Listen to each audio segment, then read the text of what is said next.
What's up, y'all? I'm Deeg. This is my weekly show here to talk about the week's gaming news and events and discuss the stuff that interests me, and I hope a lot of y'all. This week, we're here to talk more about Planetside, and yes, more about Outfit Wars. If you didn't think there was anything else to talk about with Outfit Wars, well, I'm sorry to say you're wrong. On Saturday, we had the final matches of the Alpha 3 cycle of Outfit Wars and Planetside 2. And the community and the developers and the streamers all breathed a sigh of relief that this big, beautiful thing, this mess, big, beautiful mess is behind us. So it's incumbent upon us now to reflect, to understand what we all experienced, what I actually got to experience at the buzzer. Shout out to Guardian Shield and to Rapid, who let me slum it up and help them not drag them down. Actually, I won. Like, what a hoot! And I'll give you the title of the show. It's A Way Forward. The goal of today is to try to understand the things that are upsetting people about Outfit Wars, the things that are good about it, and how those things reflect on what upsets people about Planetside and what people like about Planetside, understanding the basics. And what I'm going to do is try to reflect on Outfit Wars through the lenses of people who are much smarter than I am. A couple of real design geniuses. But we'll get there. Before then, we're going to start light. So, first up, I have something not strictly Planetside related. Do you guys know him? Know this guy? Hugo Martin. He's a game director for Doom and Doom Eternal and the DLC that just came out for it. And this popped up on my feed. It seems that there's some controversy around Doom Eternal, around the latest DLC drop. There's some feeling among the community, especially the hardcore players, that the new content doesn't live up to their standards. And he comments on it here. I'm going to let him speak for himself, but I'm also going to summarize some of the stuff we don't care about too much, just for background context. This is a live stream that he's doing with the community manager, just of him playing through the game. And these are opening remarks before one of those chapters. And here he's reflecting on the dynamics between him, the hardcore players in the game, and the dad gamers. And I think he has some pretty cool language to describe that dynamic. And I think it's relevant to Planetside too. Let's have a listen. It is. So we'll keep some of those peaks of frustration in DLC 1. We'll return Atlantica because I don't think the intro to Atlantica is too hard, you know. And I'll do that because I hear you, fans. I too fall in love with things and I don't want them changed. And I think it's fair. We were wrong. I was wrong. You want to blame somebody? Blame it on me. You know. What else? The Doom fan base, the discourse. That's the right word, right? Yeah. So before we get too much further into this clip, I just want to say, like, that's a good apology. This is someone who's offering an explanation, says the word sorry, and offers a way forward. It's a good apology. On the Doom fan base. So we've got the DLCs are made for Doom fans, fans of the Doom combat. That's who buy DLC. Replace all the instances of the word Doom here with the word Planetside to make it relevant to the rest of the show. That fan base ranges from people who play the game and love it, but don't play it all the time, have never played a mod, and are playing on a base controller, you know, base PS4, Xbox controller, no paddles, total Doom fan, along for the ride. They might play it on Hurt Me Plenty, you know, like Ultraviolence. Yeah. And so we have to make the game for them, and we have to make the game base game content like a DLC, all the way to Dracu. And that's a pretty wide gap. And I would say that Doom is one of the most uncompromising skill-based FPS experiences out there. So, we're doing things with spirits, screechers, certain AI types, certain encounters that are like, and you're comfortable teaching through death, right? Like we talked about. Yeah, I said this all the time. Frustration is a part of engagement. We teach you things through death. Yeah. That's a bold statement, and we got to stick to our guns, and we do. Mm-hmm. But what I don't like is when this end of the player base is furious because we made a piece of content that allows this part of the player base, to actually make it through the experience. Like, I can understand your frustration. I'm not saying you're at fault. I totally get it. Base content has to be for all Doom fans. That's what I would say. And I got a lot of notes from, Doom fans further on this side. Dads black belts. Oh, the other side. Yeah. Yeah. The what I would consider the dad at the jiu-jitsu gym. That's me at the jiu-jitsu gym. I use this analogy with some of the fans. I was like, if I go to a jiu-jitsu gym and it's 25 MMA guys only, and they don't have room for me, I'm not training there. I don't like it. Like I want to go to a place that has the full range. I get to roll with the 25-year-old psychopath. I get to roll with the dad who's my age and also has hip problems. Right. And that's what Doom is. Doom is for everyone. Like, we don't want to push the base content all the way just for the top end of the player base, because I don't think that that's very inclusive. I don't think that's fair. So it's important that DLC 1 and DLC 2 is designed in a way to allow all players into the experience. He's going to ramble on a little bit about some Doom stuff that's not really relevant, but I like the way he talks about that. I see y'all in the chat want to get into Outfit Wars. Just bear with me a little bit. I'm building a little bit of an argument here, and it'll take some time. But I want to start with this because Hugo, like so many out there, is lucky enough to have a game that attracts people who want to play the crap out of it, and that punishes death and rewards skill. Sound familiar? I know people are probably laughing about the idea of Doom being the most skill-focused shooter out there. It's a single-player game for the most part, so compare it up to any competitive multiplayer game, and it doesn't hold a candle. But for single player, I think it's probably a fair statement, and it does have this aesthetic and expectation of death, and Doom Eternal especially encourages people to get good.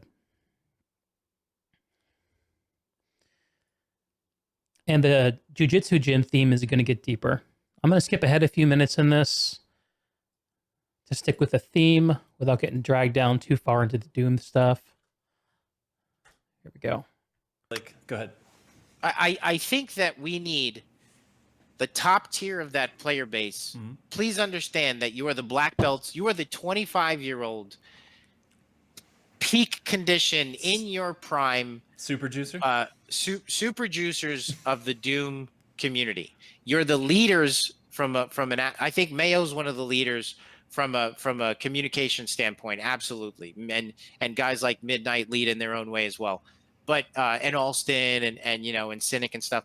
But in terms of pure skill and just streaming and playing the game, you guys playing the mods, which I love, and you guys doing all that crazy stuff, you're the leaders of the community. I'm asking you to be kind to everybody in the gym. That's it. Because when I walk into a jiu-jitsu gym and the black belts are douchebags, I don't want to fucking be there. It's like we're doing Karate Kid all over again, right? It's like I don't like it. You can be a black belt and not be in Cobra Kai. And I'm not talking about the new Cobra Kai. I'm talking about the old Cobra Kai. Yeah, don't be Johnny and his psycho four friends, from the original Cobra Kai, because it got like that for a half a second. Yeah, it was like, and I was seeing it in the messages of people sending me messages being like, dude, I liked it. Jared Smith, someone who I talk to on Facebook often. He's really there are certain people that I zero in on who I see as like Tyler McVicker is a good example of from the spectrum of a Doom fan, but maybe doesn't play every day, to a mod Ultra Nightmare level guy. Yeah. Tyler's Tyler's above average. He's amazing at the game, but he's normal. Like when I watch Tyler play, he looks like he looks like a human being. Yeah. I don't know what Himp and Hey Kyle's not of this earth anymore. Like I don't know what he is. Like I mean, he doesn't even have I a watched HUD. him. He lives in a watched different him- universe. I watched him play, and he really liked it, by the way. But I was just like, Jesus, Hey Kyle, like you are. I don't know what you're doing. Like you just give him a chance for Christ's sakes. Right. It's like, stop Like- switching. Let him Yeah. breathe. He just spawned. Yeah. No, that's fair. but he liked it. You know, Yeah, I really appreciate Hey Kyle. I mean, he liked it a lot, and but so like Yeah, you were saying yeah, getting back like- to your Facebook, bud. like just you know, he felt that DLC 1 was awesome, but like, you know, pacing wise, a little exhausting, a little tedious. And it does get tedious when you're getting whacked by a hidden tentacle, and no, you're not on a mouse and keyboard, and you can't flip around. I can't remember how long this goes for that it's relevant. I don't want to get stuck in Doomtown. And yeah, this is the culture, y'all. So what I'm seeing here is you guys are excited. You guys are excited to help other people get there. You've gone down the path yourself. You felt rewarded by it. And you're doing the thing that is like the well-integrated life path thing of saying, I've mastered something, and the next level for me is to feel the fulfillment in helping others master the same thing. And by doing that, you raise the tide for the entire community. All right, there's a great doc. Let's peep at this real fast. Oh, look at this reference. Wow. This is great. It's for user options anyway, right?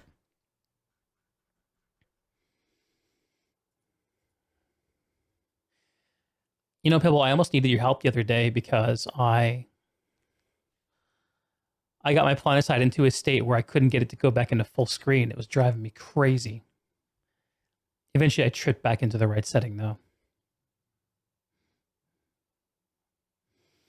Okay. But let's continue. Let's elaborate further on this. I think we've established that one of the things that I'm happy, if I can do this, that I'm happy, is to help provide a baseline of acceptance for people to be honest about where they're coming from when they approach any game, especially Planetside. And to help people not feel any kind of shame or whatever it is about not matching up with whatever the gods are out there. I know for me, like, I have been there myself. And it took me a while to get used to the idea that I was not going to be one of the best Planetside players. Because I really wanted to be for a while. And I worked hard at it. But eventually I figured out that my calling was a different one. And was more essentially revolving around flapping my gums. So here I am.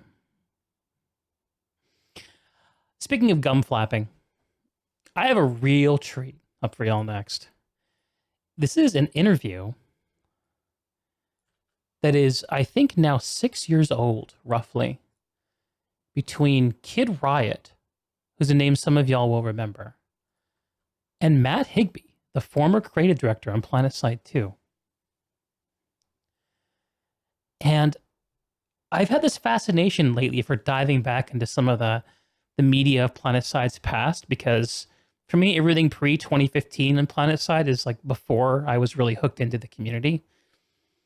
And this is one of those things. I think that I went back and looked at this at first because I was trying to answer the question, why is Planetside three-sided? Like, why? Why actually is it three-sided? I can come up with all kinds of reasons why it's a good thing, why it's flavorful, why it's cool, why that's what Planetside is, why it's always been that way. But why does it need to be three-sided? I still don't know if I have an answer, but this is a cool conversation. At some point. All right, here we go. Check this out. So here's Kid Riot. And there's Matt Higby, the one and the only. Now, did you guys decide going into development to have Max's? Let me make sure this is where I want to start. Okay. Yeah, this is actually where I want to start. So again, I was trying to find out why it's three-sided, and here we get an answer. It's only because it was like, you know, like the Planetside thing, or did you understand that, hey, we might have problems, but we're just going to go with it anyway? Like, what was that decision? Because I know, like you said, maxes are kind of like a huge outlier, right? Yeah, Wait for this. Wait for this. You are not going to believe this shit. I want you to listen to this and imagine realities splitting apart, universes, the Red Sea of universes parting. On this side, the Planetside 2 we have, and on this side, who knows? This is fascinating. Josh, who was our combat designer, did not want to put maxes in, and I forced him to put maxes in. Like that's why we have maxes. I was basically like, these are iconic from Planetside. We have to have maxes. It was one of two iconic from Planetside arguments that I made. The other of which is why we have Vanu in the game, because initially it was a 2-faction game. Oh, I didn't know that. PS Next was going to be NC and TR only. And when we took over and decided to make Planetside 2, I was like, listen, we have to have Vanu. It has to be 3 factions. They are a critical component of what makes Planetside. Right. And the other one where I kind of refused to budge on it and said, we need to do it like this. No, we're not making Planetside over again, but this has to be here as maxes. And I do think that maxes actually play a very important quasi-vehicle. In a combined arms game, I think that the max is a very critical unit because you need to have a hardened infantry unit to be able to compete with vehicle zergs in a lot of cases. I don't think the max is perfectly calibrated in terms of what its benefits versus what its like capabilities are right now. I don't think it's in perfect calibration. I think it's decently balanced considering how much of a weird outlier it is to the actual game balance itself. So, like, where would you like to see? Okay. So, like, I knew that I'd heard this somewhere. And I was searching for where I heard this. This is it. This is like the interview. So originally, Planetside 2 was called Planetside Next. And Planetside Next was a TR versus NC game, period. And the original combat designer, whose name I don't know, I need to probably look that up, didn't want maxes in his game. And Matt was like, no, man, that's not Planetside, dude. So unfortunately, my search for the answer to why does Planetside have 3 sides is that because that's what Planetside is. Which drives me a little crazy. I still don't have an answer. If anyone knows, if there's any other like article out there, interview, anything anyone has that kind of talks more about the decision to go with a 3-faction game, man, I'm trying to build almost a case for the 3 sides of Planetside, because I think that the case against it is mounting and getting stronger by the day. And I don't think there's a really good enough understanding among myself and the community about what's good about 3 sides. What would we lose if we eviscerated the Vanu, besides, cool lasers? You refuse to believe your Hispanics was a second thought. Falco, Marlon, man, I'm right there with you. Like, I'm a Vanu for life. Like, I'm kind of disturbed that Vanu almost didn't continue to Planetside 2. Maxes, too. I have less of an opinion about Maxes, although there are some days, man, where I definitely, wouldn't mind seeing them gone. Max just needs less AI and more support things. Yeah, I don't get why Maxes have anti-infantry ability. I'm sure there's a good reason for it, but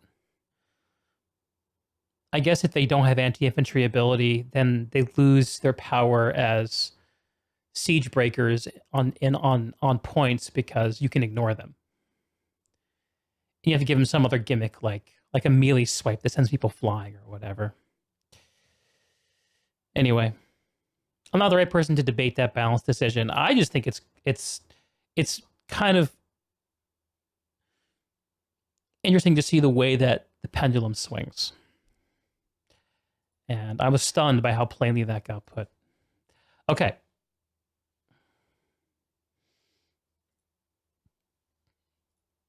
A little more Higby. Jumping ahead a couple minutes.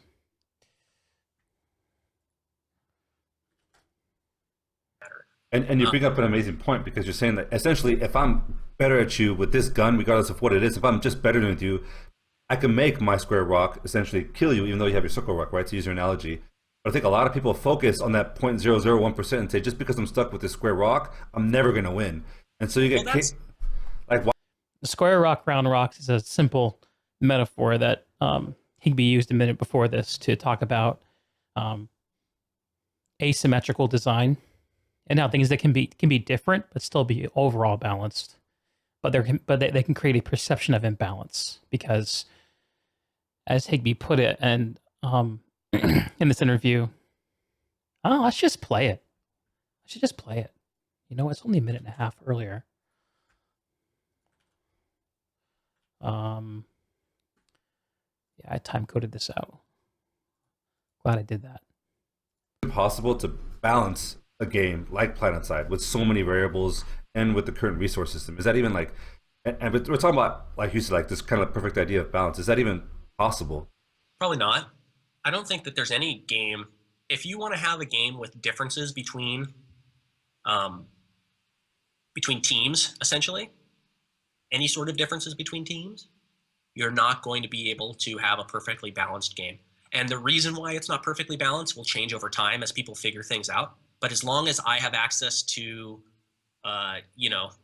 square-sized rocks and you have access to round-sized rocks, you and I are going to spend every minute of our lives trying to figure out how to get the most out of our square-sized rocks and how to minimize their round-sized rocks. You know what I mean? So even if they start off weighing exactly the same, at some point, the metagame between me and you throwing rocks at each other is going to shift to the point where, shit, I can no longer do anything because his round-sized rocks can kill me before I can get close enough to use my square-sized rocks. Right. Because mine are square. So even though, any sort of difference, I think, creates an imbalance. And that imbalance can be marginalized and it can be minimalized to the point that people can live within that imbalance. And I actually think Planetside 2 is at a point right now where, especially on the infantry side, the imbalances are very marginalized. The things that people complain about in terms of infantry balance right now are such infinitesimal advantages that it's just like, it's like, who fucking gives a shit? Okay, yeah, the Orion is a better LMG than the other LMGs are. Great. Yeah, it's a 0.00001% difference. And yeah, maybe one day yours will be 0.00001% better than the Orion. Yeah. But it's like, it's so meaningless that it just doesn't matter. And you bring up an amazing point because you're saying that essentially... Amazing how true all this is years later, isn't it? I think this was early 2015. About 6 years ago. If I'm better at you with this gun, regardless of what it is, if I'm just better than you, I can make my square rock essentially kill you, even though you have your circle rock, right? To use your analogy. But I think a lot of people focus on that 0.001% and say, just because I'm stuck with this square rock, I'm never going to win. And so you get like, why do you think that happens? Like, why is that attitude pretty prevalent in Planetside 2? Well, there's all sorts of different psychological theories for why people tend to blame the thing instead of blaming themselves, right? Like that's Dunning-Kruger effect. There's all sorts of different things like that are, hey, you know what? It's not my problem. It's this thing that's obviously fucked up. I think Planetside 2 is interesting, right? So Planetside 2 is an FPS game. You log into it and it feels and acts and plays just like an FPS game. If you've played any other FPS in the... This is a really good argument that Matt's about to make. I think it's really cool. And I got to shout out here because Kid Riot did a fantastic job with this interview. The link to the video will be in the description, but there's a bug with the video. I couldn't actually play it on any device past the 8th minute. And for anyone who wants to watch this interview as well, and I encourage you to do so if you're curious, because it's a fantastic interview. That ranges across a lot of topics, including things like the PlayStation 4. This is before PS4, PS2 for PS4 became a thing. Zoe and a bunch of other stuff. It's a good interview. Kid Riot did a fantastic job. And Matt's just so damn watchable. Locus of control. Henry, you're speaking my language, brother. It's the hair. I think his hair game is a little off in this particular interview, Rel, but I think you're right. It has me a little bit worried though with my own hair situation. In the last 10 years, you can jump into it and you can play it. Right. But it's not a fucking FPS No. game the same way, right? That'll So, last like maybe 5 jump minutes. when you jump in and you play Dota, You play Heroes of the Storm. You play a MOBA game, right? Like the first time you jump into it, you're looking at it and you're like, hey, you know what? This kind of feels like Diablo a little bit. It kind of feels like Warcraft a little bit, but it's different. Something's off here. Like I need to figure out what's going on. And your first thought is, I need to learn what this is. Even though I'm kind of familiar with it, it's unfamiliar in some way to me. With Planetside 2, I think we actually made it feel so much like an FPS game that a lot of people jumped into it and were just like, this is a shitty FPS game. Like, there's no dudes around for me to kill. I got to walk a mile to be able to get there, because it felt exactly like the other FPS games they played. We made it feel like an FPS, so people jumped in and they didn't immediately think, oh, I need to learn something different. I need to figure out how this is different in terms of an experience than the other games that I've played before. They just thought, I'm going to try to play this like I'm used to, and if it doesn't play that way, that means that they fucked up, not me. And I'm not saying we didn't. Of course, we made plenty. That is such a huge, huge insight. I'm going to play that again. 5605.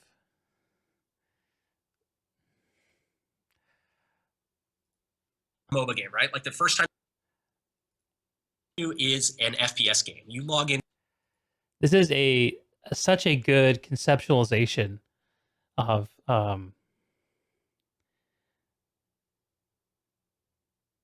something. I haven't put it all together in my head yet.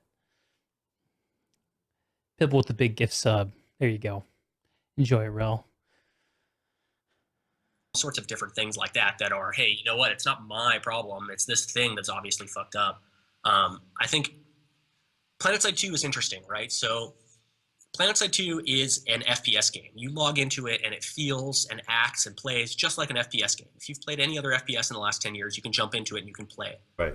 But it's not a fucking FPS game the same way, right? It's not an FPS game. It looks like an FPS game, but it's not an FPS game. This is such an easy way of explaining like the dissonance that I think all new players must feel, and it's making me want to talk about new player experience, which is a topic I'm historically against talking about. So I'm feeling at odds with my past self here, like I'm at risk of flip-flopping. But yeah, it does feel like a shooter. It does feel like a first-person shooter. And it explains so much that tension, because I mean, it's not really what it is at heart, right? How would y'all describe what Planetside really is? Like,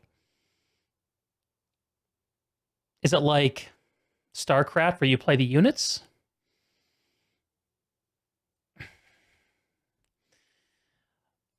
But it also goes back to an idea that I think I've been on the same side as before. The same side as what Matt just said, is that the presentation is so important, and setting expectations are so important. And if you tell everyone to come play our FPS game, they're going to play it like an FPS. And that is so grounding in reality and so disappointing and so interesting. That'll last like maybe 5 minutes. When you jump in and you play Dota, you play Heroes of the Storm, you play a MOBA game, right? Like the first time you jump into it, you're looking at it and you're like, hey, you know what? This kind of feels like Diablo a little bit. It kind of feels like Warcraft a little bit, but it's different. Something's off here. Like I need to figure out what's going on. And your first thought is, I need to learn what this is. Even though I'm kind of familiar with it, it's unfamiliar in some way to me. That feeling of I need to learn what this is. When did you guys hit that? When you started playing Planetside? Do you have a recollection of that moment? I think I remember mine.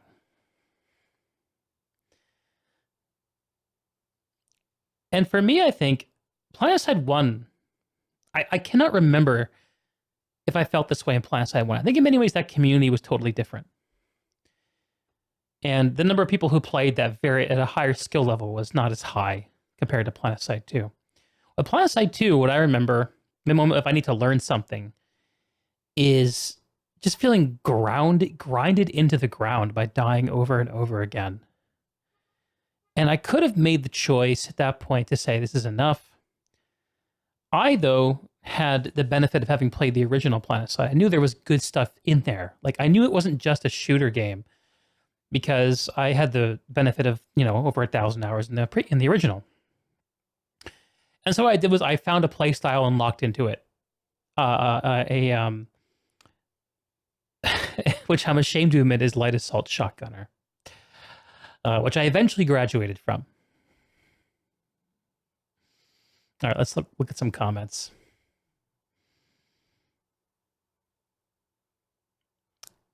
New player experience is a hard discussion to have about Planetside since by turning to explain this, deep games begin to lose its initial wow factor, the discovery factor.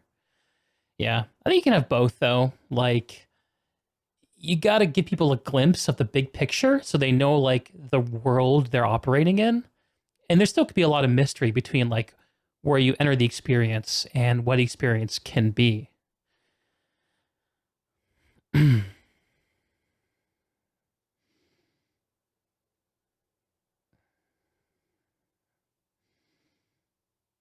Oh, Larrington, I'm reading up and seeing you talk about Planetside 1 being a thinking man's FPS, but how Time to Kill was generally sort of slow. Yeah, it was differently paced for sure. The pacing of Planetside 1 was quite different feeling. And I think you can kind of understand, I mean, there's some other stuff about Planetside 2. I'm trying to understand better about the initial design. Like I've seen people talk about like Smedley's love for the Battlefield franchise, which I think you can see in a lot of Planetside 2. Which is in many ways is a change in combat design compared to the first game. Although the first game, I mean, there was so much room for change; it had to change in some way. But yeah, Falco, you came into Planetside 2 thinking it was a first-person shooter, then you joined an outfit, became a regular platoon leader for 3 years. Larrington, I wouldn't say Vonnie was tacked on, but it was almost cut, certainly. I'm pretty sure I remember vague discussions from back in Planetside 1. Maybe just cut one of the factions. Yeah. The idea of cutting a faction is not a new one. There are a lot of Planetside evergreens between that happened in both the games. You know, I remember total anecdote and a sidebar, but I remember being on the forums in Planetside 1 when the initial designs of what would become the lattice were being drawn up. And at that time, this is a community idea. And it might have been also, an SOE idea. I don't know. But I remember before it came into the game, the community had designed a system that they were calling the Matrix to connect bases in order to create curated lanes of progression from base to base. Because when Planetside 2 came out too, like, and this is covered somewhere else in this interview, which you should totally watch. They had this idea too that maybe lattices weren't needed, and of course they were. It's kind of funny how that happened again. But I think the lattice was an answer to the problem of people need to be shown where the fun is.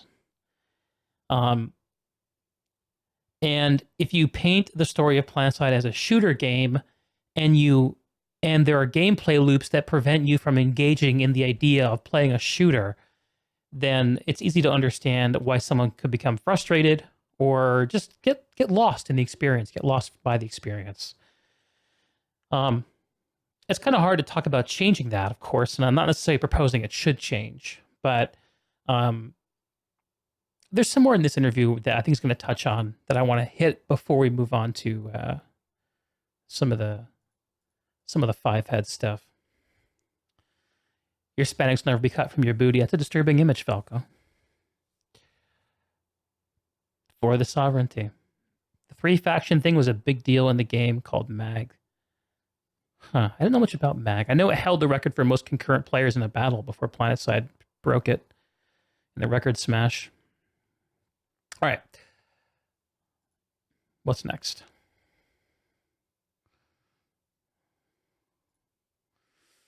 Getting to the core of what makes Planetside unique.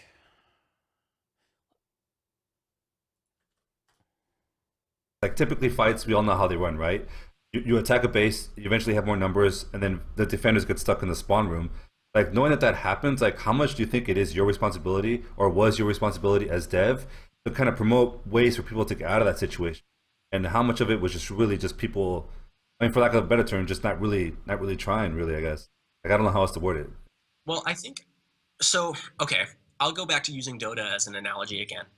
Dota was a really hard game to play. And anybody who played Dota back when it was a Warcraft 3 mod and really got into it understood that it was a magical game that was completely unique and completely interesting, really fun, really interesting, deep, Right. expansive game. But it was hard to get into. I think the brilliance of the commercial applications of Dota that you see now is that they figured out how to make it so that new players, when they first log in, are not frustrated by that new player experience, can actually peel back the layers of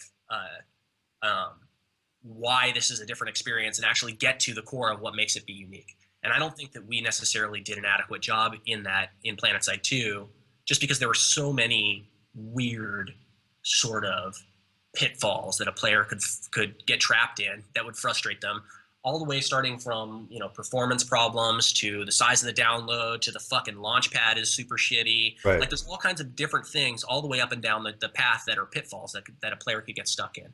And, you know, for all the things that we did very well in terms of building great, again, audacious, groundbreaking products, I don't feel like we gave enough attention and care to creating that polished sort of on-ramp for players to be able to learn the experience and learn the game. And when I look at games like Dota 2 and League of Legends, and I look at the enormous amount of success that those games have, I see that as being a success in terms of creating a more approachable experience than what Warcraft was able to do, or what Dota was able to do as a Warcraft mod. And so my aspirations were very frequently, in terms of like wanting to expand the player base, my aspirations were almost always kind of centered on, we need to be making the on-ramping experience be a much cleaner and more understandable and more digestible experience for new people coming in, so that if they are spawning at a Sunderer that's getting camped, like there's a warning sign that's flashing on their spawn screen and saying, hey, be careful, this fucking thing is dangerous as shit. Right. Shouldn't spawn here. And there's a variety of ways to approach that, right? You can approach that through creating just more training wheels type systems, like a flashing danger sign that's flashing whenever you're trying to respawn at a location. Or you could create that through things like the mission system and creating a tool that allows the more experienced players to,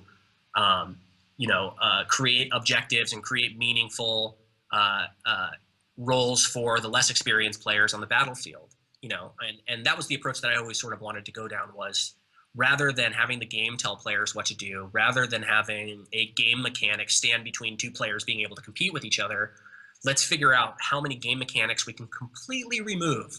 Like, what can we get rid of? And that was sort of the initial design behind the influence system and hexes, was let's not have mechanics be able to say only this base can attack this other base here. Let's have it be something where, you know, it's free up to the players to be able to choose, but there's advantages and disadvantages to being able to do it.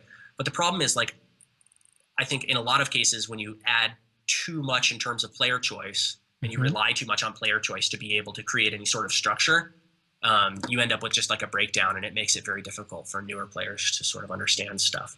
So while, you know, for a long time I was thinking the solutions like the mission system and more open-ended gameplay were really the solution. And in a lot of ways, I still think that those things are a eventual sort of end result of creating a lot of good gameplay systems. You can get to the point where you have the very open-ended systems at the end for the experts to be able to use. I still think you need to have a more guided and game-driven new player experience to sort of on-ramp people, because you can't always rely on there being a really good leader grabbing every single new player at the warp gate and like holding their hand as they learn how their class works. You know what I mean? Yeah, it's pretty rare. Things like Cold Tier. That's why we build things like the first time event system. Cold Tier. Just to sort of be those training wheels that eventually fall off and allow the players to then hopefully join in using outfit recruitment and missions and finding good leaders that are going to teach them good practices. And then eventually they get into the heart of what makes the game really special, which is working together with other players and, accomplishing big goals with big groups of people and, all those other things that we love so much about Planetside. Yeah, and I think a lot of... So when he's talking about missions, obviously he's talking about the old school idea of missions, which is not the system that was added in 2020, which is kind of like a daily quest system in a way, but more like the idea of connecting squad leaders who need roles with new players who want to fill them, that kind of idea. and letting the community create tasks like go attack this generator, go attack this point, go defend this base, etc. Not sure if I have an opinion about that, but I think the overarching conversation about the tension between player freedom and player fun is an interesting one, right? And it's one that we see all over Planetside and in the outfit war itself. The player should have the most freedom they can, unless it up to a certain point. And what point is that? And how much freedom is too much? One of the things Matt will go on to talk about in a little bit is redeploy side, but I think I'm probably not gonna air that one out. That's its own topic that I'm not ready to talk about. You guys like Cold Tier? I never really played on it much. You wish Cold Tier would have gotten rolled into Sanctuary. Cold Tier was Pog. You would totally lead squads on Cold Tier for fun. Really? Interesting, Pebble. Kai, Cold Tier is just one of the many things that have been abandoned after initial phase implementation rather than being worked on and improved. Yeah. Well, if the initial purpose of Cold Tier was to create a platform to do future things, and then future things never ended up making sense, eventually it becomes a bit of a red herring for people who don't know the game yet. I don't know. I, generally speaking, told my friends who wanted to play the game that if they wanted to learn how to play, don't go to Cold Tier. Just play the game and try to find a squad. Cold Tier, best 1v1 platform ever. True. Larrington advocated for it being left available in the hope maybe a community would self-organize to do events on it. But those just don't seem to be happening. Rapid, you think they made Sanctuary a cross-faction warp gate attached to 3 separate faction-specific warp gates that would connect a ring of bases, kind of an inverted map? That's why Jaeger exists. Yeah, I mean, lots of room in the Planetside formula, right? One of the things that Matt talked about here is just how much headroom there is in Planetside and how that makes it such an exciting project to work on. I think he's right. Conceptually, Planetside is like a big, a very large garden with a lot of room for planting very interesting things. I think it takes a lot of gardeners.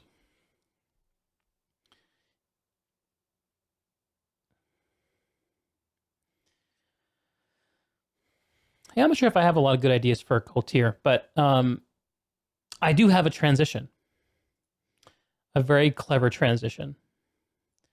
And I think it starts here. Why I'm interested in the release on PS4 is because of how unique the game is, right?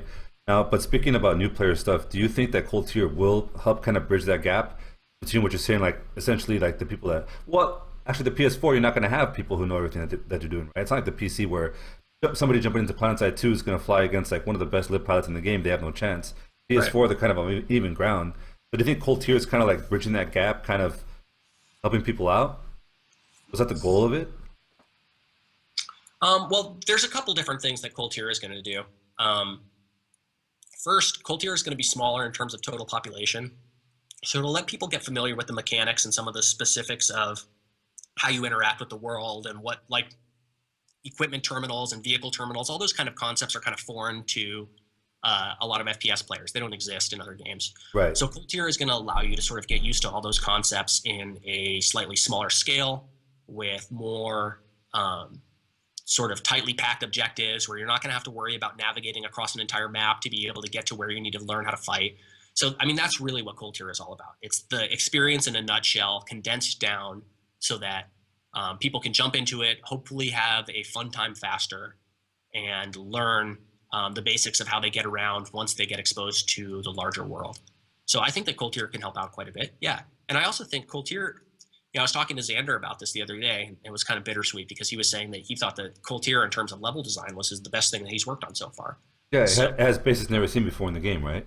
Yeah, it has some really cool stuff going on, and I think that he got a chance to really like innovate some sort of interesting concepts and work on some things that he hadn't really had a chance to work on before, so he was excited about that. And he also got some really unique new props and new buildings that he had been wanting for a long time that he actually was able to get for the tutorial zone, but he wasn't able to get before, so he was really excited about that. And it was kind of a bummer because he was one of the people who got let go.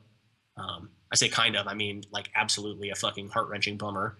But he, he was really excited about that zone and some of the things that they had done with it. So I can potentially see the idea of us opening that up as some sort of platoon versus platoon zone, or even like a platoon versus platoon zone, and having like some cool fights happening on them or doing some server smash shit on them in the future. Sound familiar? And that, ladies and gents, is my transition. Higby called it in 2015. Platoon versus platoon versus platoon. Not on cold tier, though. Not on cold tier. Okay. So we've talked a little bit about how we have community conversations around games and how the black belts really have a responsibility to help make way for the dads with hip injuries and the new players and everyone else in between. We also talked about a little bit about Planetside's past and where the idea of having 3 outfits comes from, which I think we don't even really know the answer to. What's the origin? What was the original decision? And some of the challenges that come with that stem from having that 3 faction system, and that stem from having a shooter be an MMO, and how do you tell those conflicting stories? But Outfit Wars is the reason that I sat down and did all this work. I'm going to give an overview. I'm going to share my experience that I got to play in on Saturday, which you're seeing here in the B-roll, and then we're going to talk a little bit about some of my major takeaways after this Alpha 3 season. And then we're going to hear from some really smart people say some things that relate to all of this. So first off, for those who don't know, and for posterity, what is Outfit Wars? Well, Outfit Wars is a competition that shrinks Planetside down from its normal continental span of 1,000+ players spread over 3 factions unevenly into a contest between 3 factions, each of which has a single platoon.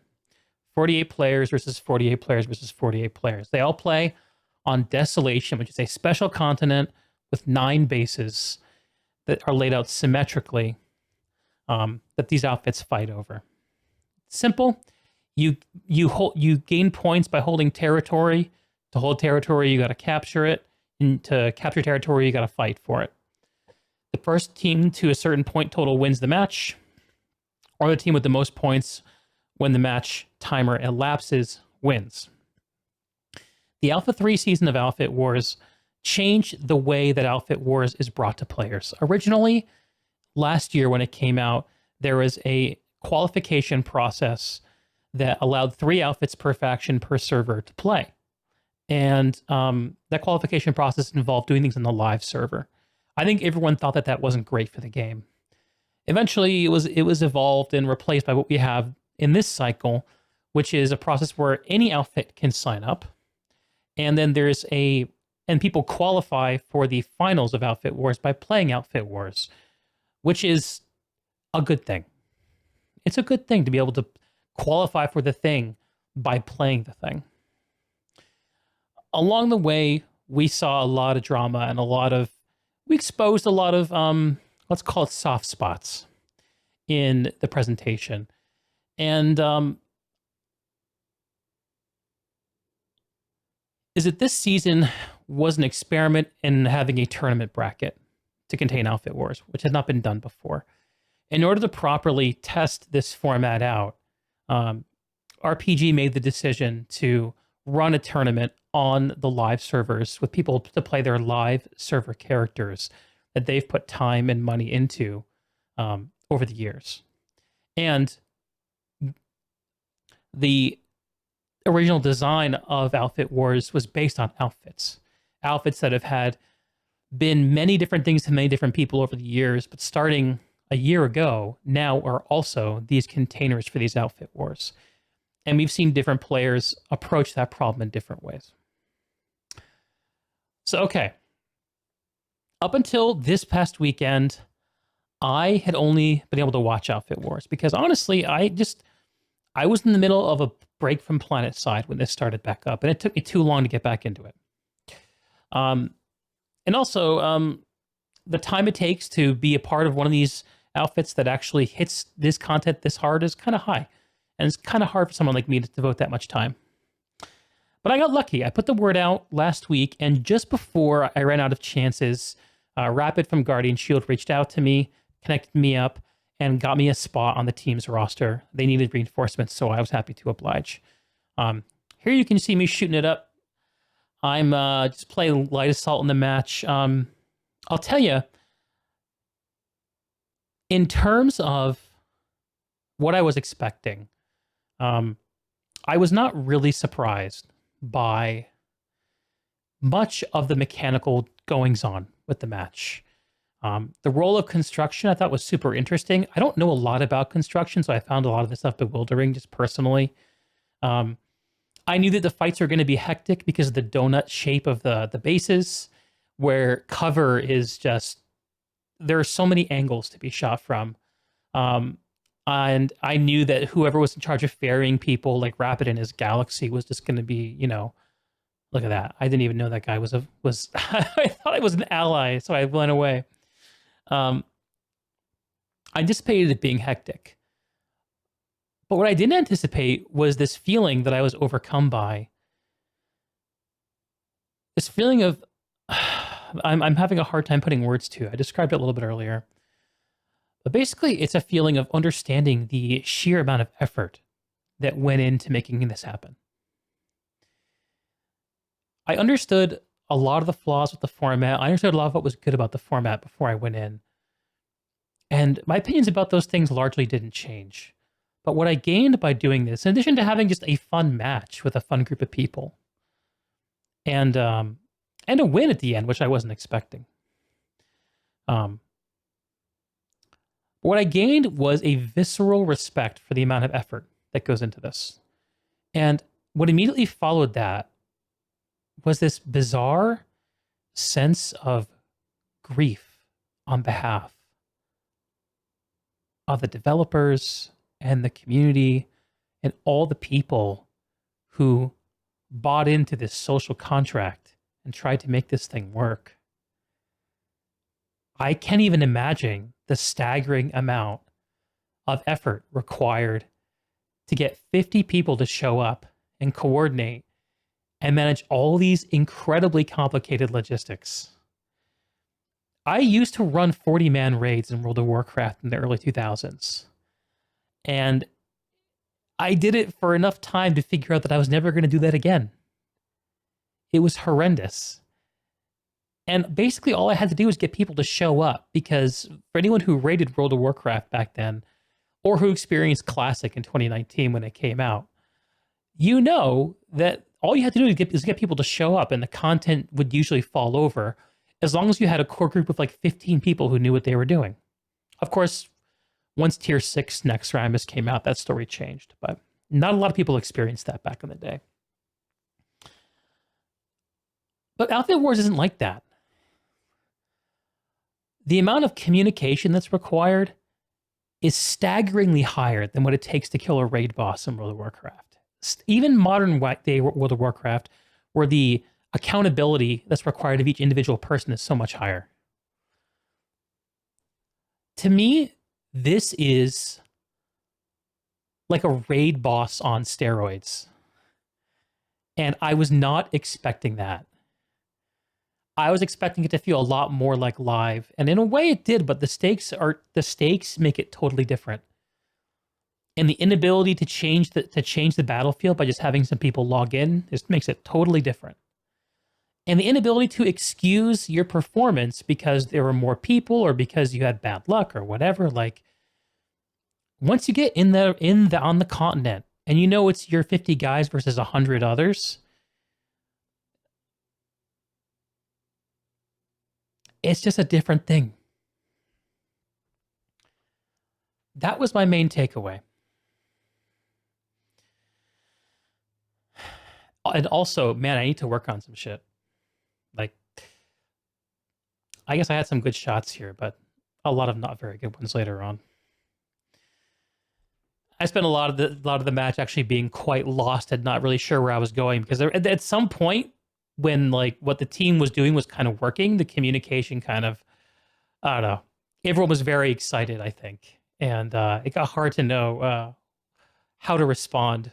And of course, a lot of these people have been doing this for 6 weeks, and it was my first. Rapid, that's why I stressed to you and everyone who I brought in, this is fun for fun and casual. Yeah. But even Rapid, even knowing this was for fun and casual, and even know that you guys at Guardian Shield took more of a fun and casual approach to it too, maybe ask myself, well, how about the people who are taking this seriously? Like, what are they having to do? How much is the level above that? Because I saw what the spreadsheets, the planning, the diagrams that went into this. That's not like what I would call a casual effort. Like maybe it's casual for some people. Like for me, it got to be casual. I just showed up. But honestly, I felt really compelled. If I was doing this for 6 weeks, I would want to learn more and I would want to get into it. This is not, I think, a fun experience to play casually. Maybe I'm wrong. And maybe if I played it a few times, my opinion would change. But this is seriously a lean-in kind of experience.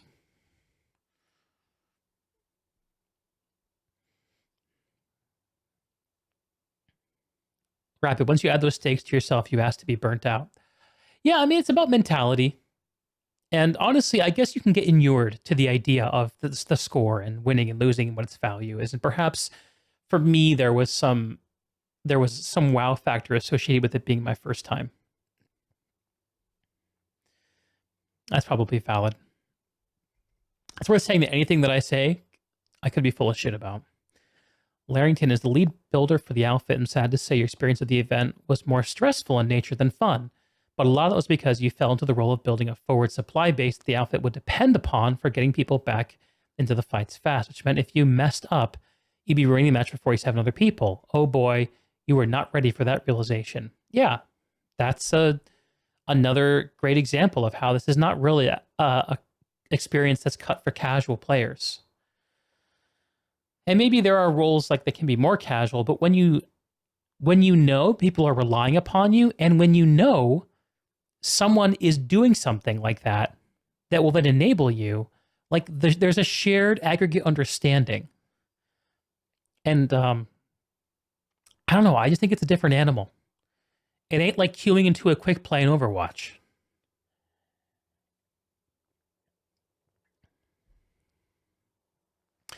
Pibble, you're still talking about memory timings, man. You must be really sauced. You must be really fun at parties. Nothing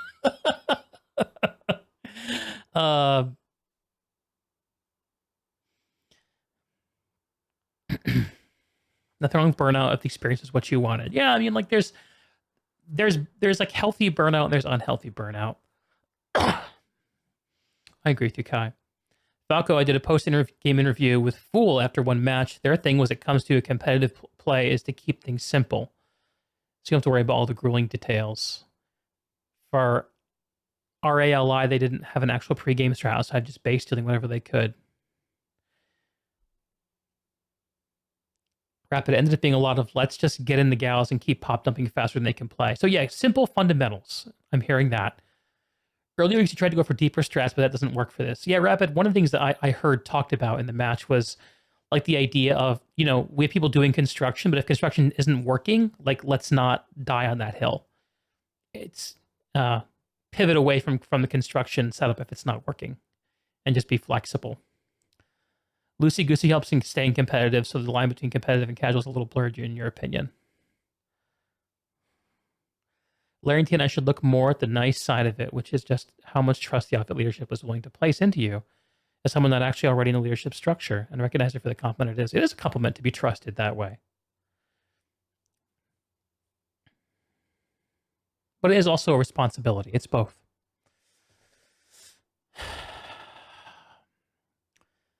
So yeah, that's my takeaway from playing one match. Is that it's a lot. like this ain't like, as a competitive format, I mean, I'm no expert. Well, yeah, that's not really what I want to focus on. The way that the conversation can go. I guess what I'm really kind of focused on more so is the community conversation around how Outfit Wars is working and not working, and what the ways forward could look like. And you know, I don't get to play Planetside as much as a lot of people do. And the thing that I really try to lean on is what I hope is a facility to synthesize opinions and different points of people and try to form a useful model from people who disagree with each other. And so I think what I'm actually gonna kill this B-roll. It's actually killing my concentration a little bit. That's better.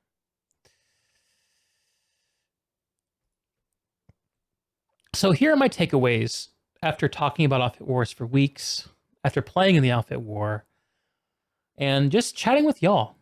And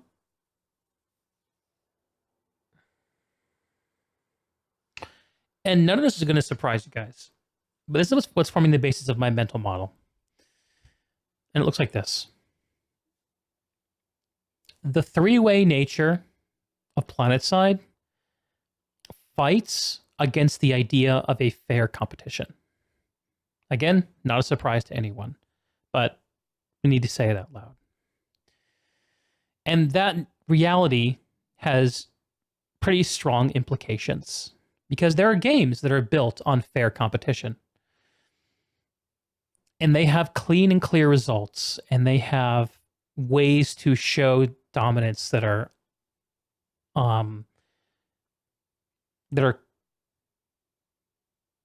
not vague. I can think of a better word. And they do those things in a way that is unmistakable. They got the Counter-Strikes of the world, many, many competitive games out there. And the thing that people are latching onto is this idea of 1v1. Because, yeah, that's a starting point for a more fair competition. When you add in the three sides, it goes from being fair to having the potential of being unfair rather quickly. And what I'm mostly seeing from the community is an idea that 1v1v1 cannot be fair because the possibility of someone making it unfair makes it unfair. Versus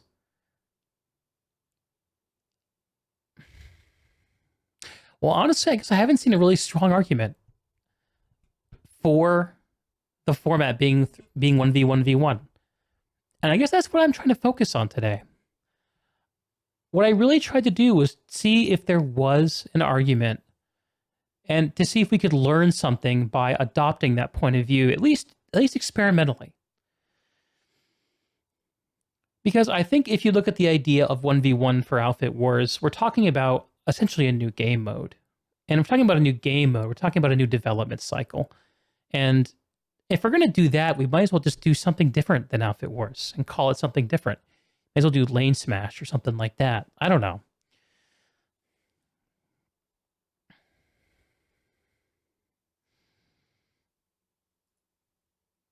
So that's one thing. Three sides fundamentally fights the idea of a fair competition.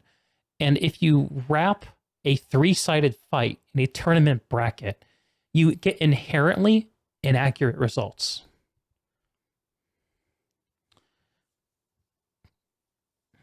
I think that's probably unavoidable. Next. Outfits had a purpose before Outfit Wars. The game didn't provide the purpose necessarily. The communities did.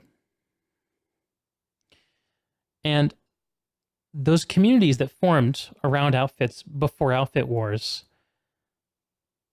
are now having to face the reality of changing the way that their community culture works to fit this mode. And that's an added level of adjustment.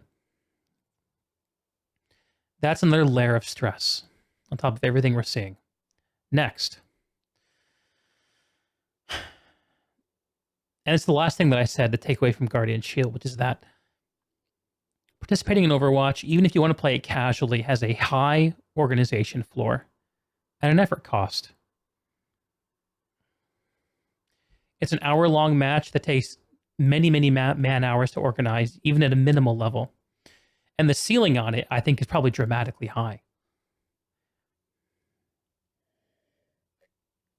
Okay. Now, I am going to admit to y'all, I am not smart enough to solve these problems. I'm just not. And like I mentioned, if I have any strength, it's not in necessarily having the best ideas, but being able to see ideas and make them work together. So that's what we're going to do. So here's where the conversation gets both easier and harder for me.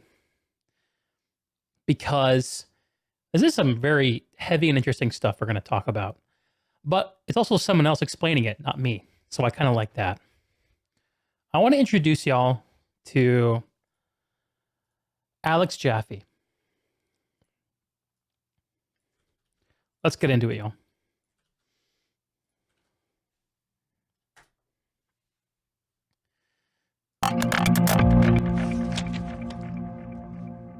Thank you, everyone, for coming. This is Cursed Problems in Game Design. I'm Alex Jaffe. Okay. I'm going to skip ahead to the good stuff.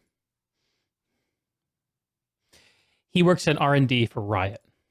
So one of the 5 head chaps working on games like League of Legends, Valorant, and the new Riot MMO, whatever and whenever that is. You've seen this, Rapid? Yeah, it's a great video. But I picked out a few moments for us. This is amazing. OK, so welcome to GDC, where we make good games gooder, with talks like how I balanced my shotgun in 90 days, and you can too. Quest markers that even filthy casuals can follow. And 8 hot loot table distributions for 2019. So these are actually great talks that I love, that have done a ton to improve my ability as a game designer, that I've learned a lot from. And I think this is what a lot of our work as game designers is. It's making games great, making great player experiences. But these All right, Alex. problems that these are trying to solve, a lot of them feel more like, they feel kind of like pearl diving.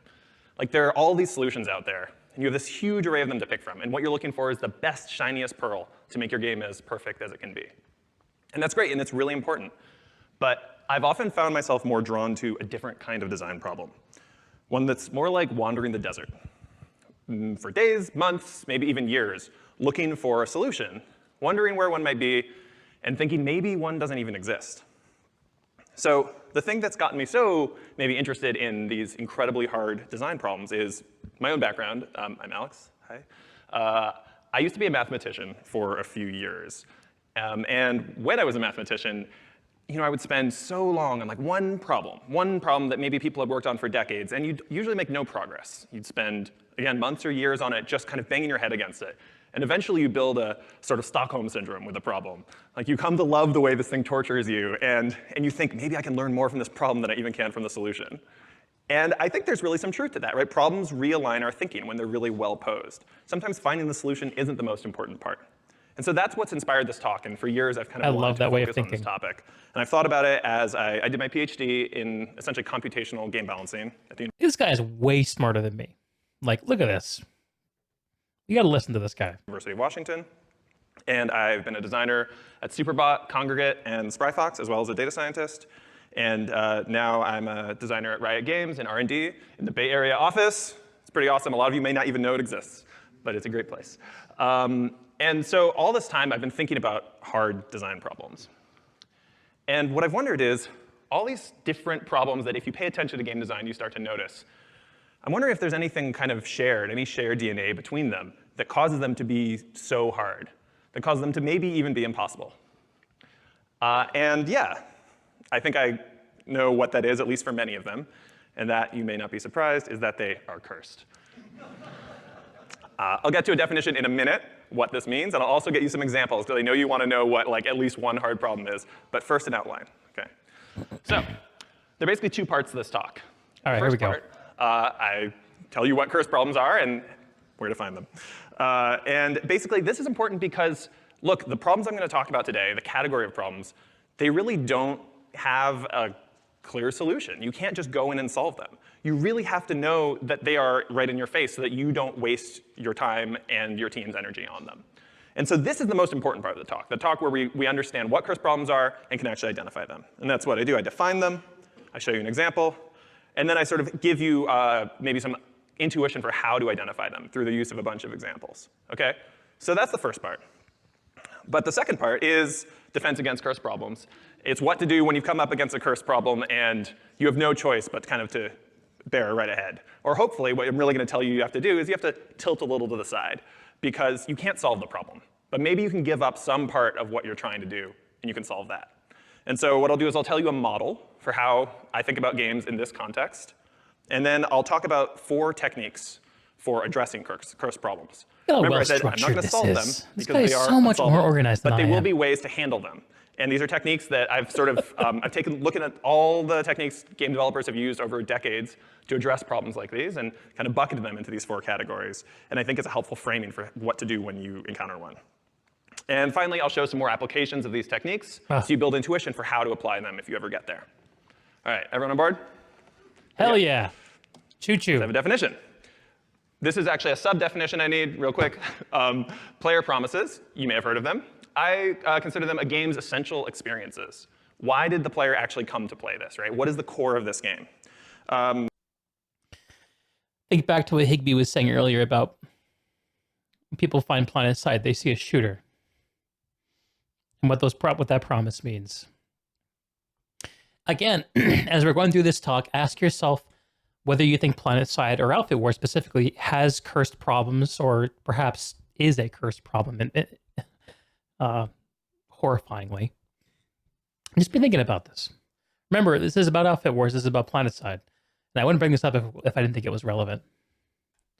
Zach McClendon has a talk, Welcome to the Yard Sale, which talks a lot about player promises if you want to learn more about them. It's a great talk. But for me, the key thing that's happening here is that promises live in the designer's heart. It's the thing that is driving us to make this game, right? It's what we care about at the fundamental level, the stuff we don't want to give up. But often, weirdly, they also can lie in the player's heart. Sometimes you give a player something really simple, just a few mechanics, a few systems, and then they immediately come to believe that the game owes them something in specific.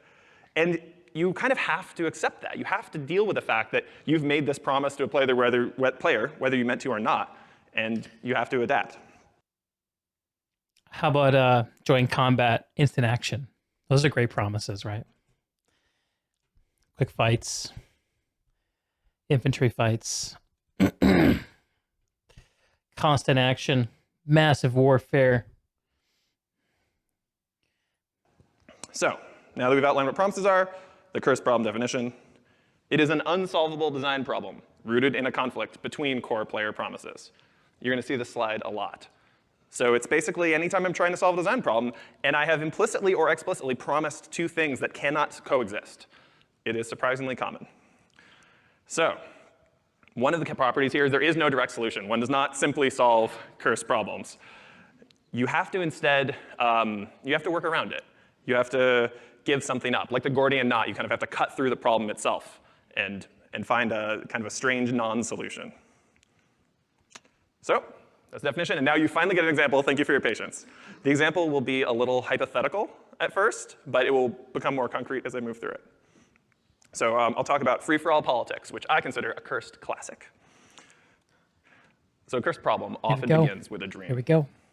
Say it's the 90s, and you love beat-em-ups. You love the punching and the kicking and like the crowd control, lots of enemies to defeat. And it's also the 90s, and so at some point Street Fighter 2 comes out, and you're like, wow, this is amazing. I get all this really high-skill execution, all this tactical choice-making knowledge tests. I get to read my opponent's mind and act accordingly, and you think, maybe these are 2 great tastes that would go great together. How about we give a controller to every one of these characters, and we make this huge martial arts brawler game, everybody fighting it out with the technical execution and the tactics of a fighting game. What's the number of players on the screen? Let's see. 1, 2, 3, I think I'm counting. I guess there's a 4th there, too. but the kind of crowd control and chaos of a beat 'em up. This seems like, I think, a perfectly reasonable hypothetical game, something that would sound exciting to me. I think it's a nice fantasy. But as you go to make this, you want this really, really high competitive integrity game that's all about managing your opponents, you notice something weird, which is the best player, say Gene's dude with the jump, that player, the one who's great at tactics and great at buttons and great at mind reading, isn't actually winning. Other players are winning. And the reason why is politics, which I'll define as competition through social negotiation, alliances, and manipulation. Or collusion. And there's some great treatment of politics in Characteristics of Games by Elias Garfield and Gushera. This is probably my favorite, or at least one of my favorite game design textbooks, and it is. Y'all, I have seen this talk before. I've referenced the idea of cursed problems before. I did not remember this fitting the question of our times so surprisingly accurately. That's how I knew I had to talk about this. Sorely underread, so please check it out. So what happens is players start to play this game. They sit down to play, and you realize that they immediately figure out who the best player is in terms of the core gameplay. And instead, they start forming alliances against this player. They gang up on them.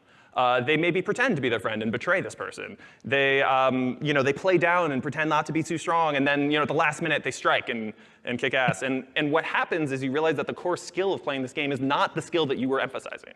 It's not the game you thought you were making. This is a game of Thrones. This is a game entirely about politics and manipulation. And maybe punching well is helpful, but it's not really what you cared about as a designer, and probably not what the player expected. So, remember, a curse problem is an unsolvable design problem rooted in a conflict between. Yeah, I'm just gonna breathe that in for a second. Yeah, y'all are seeing it too. Feels like a song where every line rhymes. That's right, baby.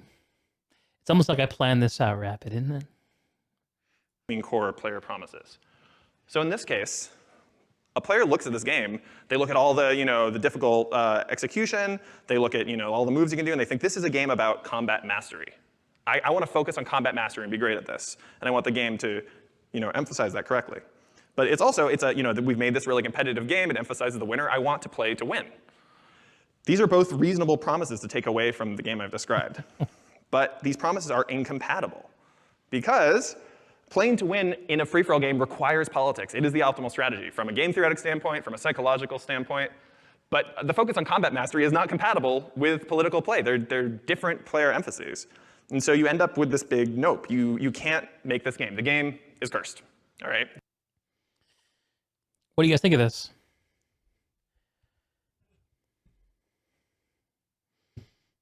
Does it seem reasonable?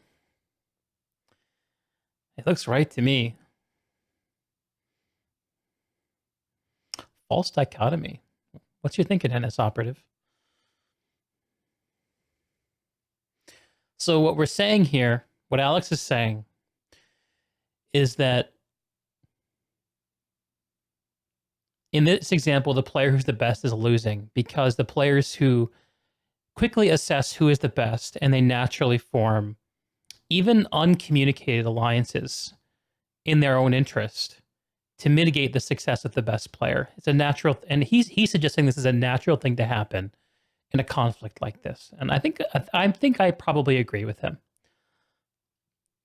And what this does is there's actually a lot more study about this than I thought there was going to be. And there's a lot more after this I have to show. And even another talk altogether that hits this quite squarely. But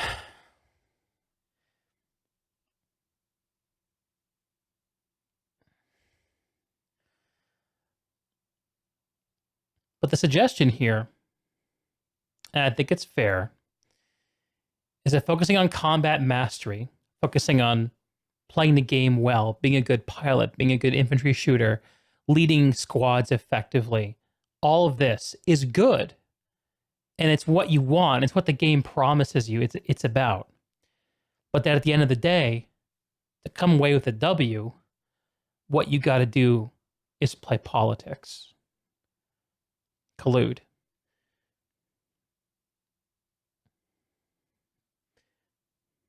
This is what this person is suggesting.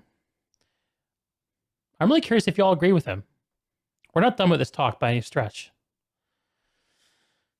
I'm seeing some disagreement in the chat. I think that's healthy.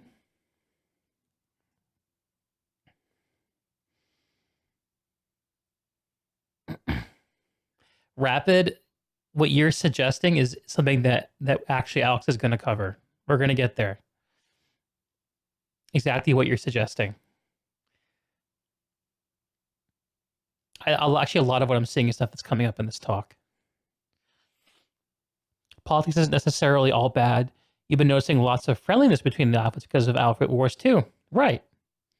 Yeah, I think that there's this existing idea in Planetside that politics is bad.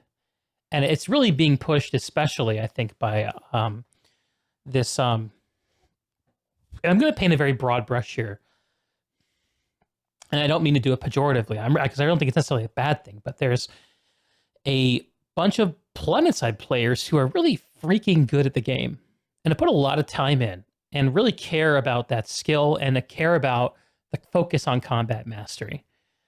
And those players feel pretty bad when they lose to politics. Like we saw, I mean, I think you just look at the moment where Schachter was watching the match between Renegade 18, Space Pigs, and Recursion. Like that's the moment that like shows everything that's going on.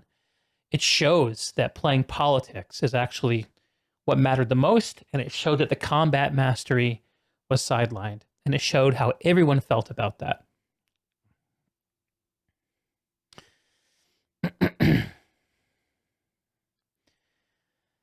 After the end of the outfit war, when angry NC outfit on Miller, who'd been denied access to the finals in any way, spent the following days being only interested in warp gating Vanu, Larrington.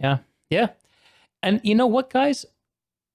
I actually think that in Sandbox Planetside, I think that the politics is something most people pretty much seem to accept and are okay with. Look at the Kestrel Accords for Connery, which Sirius got to explain to all of us, right?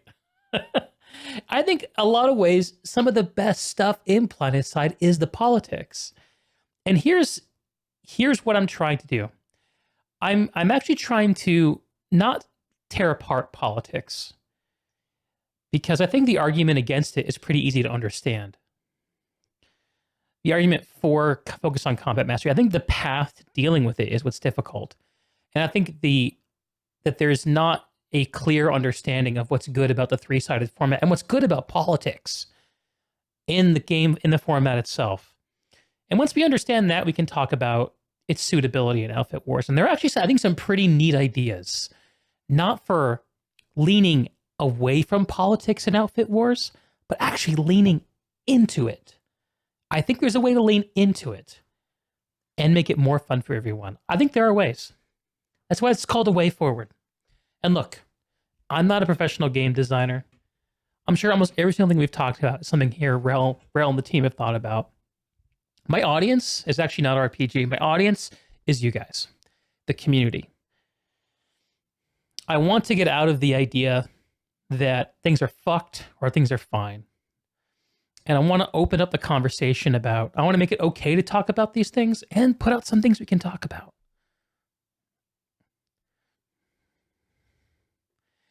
Deeg, you may not be a professional game designer, but you're a professional gamer. I'm a hashtag gamer, yo. Anyway, let's listen to some more Alex. I like what this guy has to say. This game you have in your head is cursed. So you're probably wondering, well, can't I do something? And yes, you can do something. You can get out of the situation, but it requires giving something up. It requires changing something about your core premise. So it's a fantasy. What do? You let go of the dream at least a little bit. So one thing you could do, is just an example, is you could weaken the promises. Okay, so we said the promises were to focus on combat mastery and also to play to win. But maybe we change our game a little bit to weaken these. We pour in a little bit of chaos, and we end up with a game where you kind of want a chance to do some cool moves if you can, but you don't really expect it. And you want to win if possible, but it's not, doesn't feel like something you can really, really guarantee just by being the best at the core skills. This feels a little bit like alerts to me. This picture. Alerts in the sandbox. Like, yeah, you'd like to win the alert, but it's okay if you don't, and arguably you can play amazingly and not win at all. Because there's just so much chaos. But you can still have good moments in the chaos. You can have epic point holds, you can do cool shit. So yeah. I think that in the Planetside sandbox, one of the ways this curse problem today is getting reconciled is by weakening the promise of I want to play to win.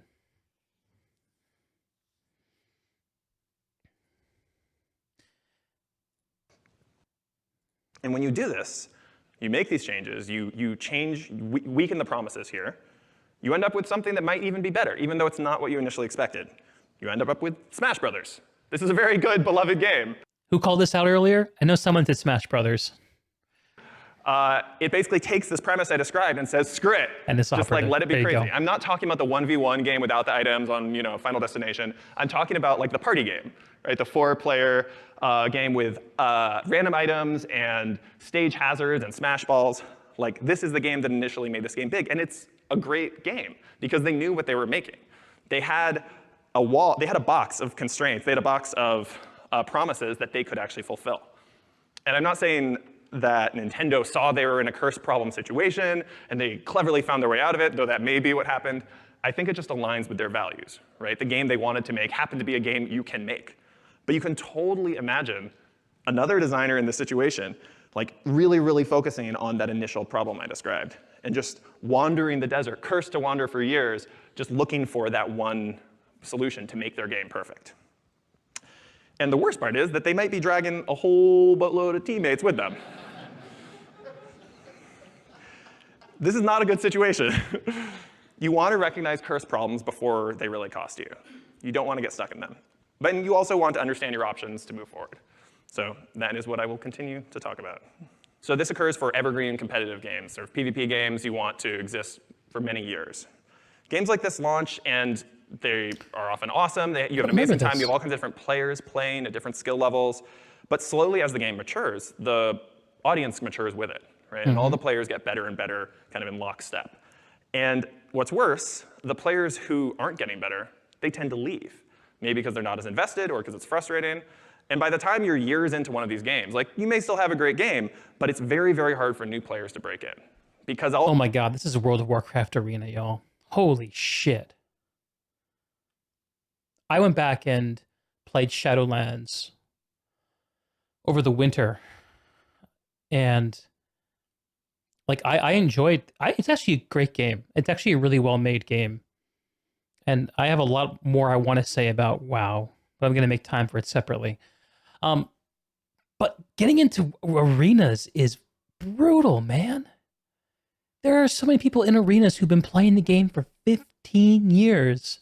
And World of Warcraft is a game where your character has like 30, 40 abilities, and there's all these interdependencies and reactions, and holy shit. I really resonate with this. I mean, Planetside has this problem arguably too, right? How many people are there playing right now with crazily inflated skill because they've been doing it for 8 years? Deeg has that look on his face.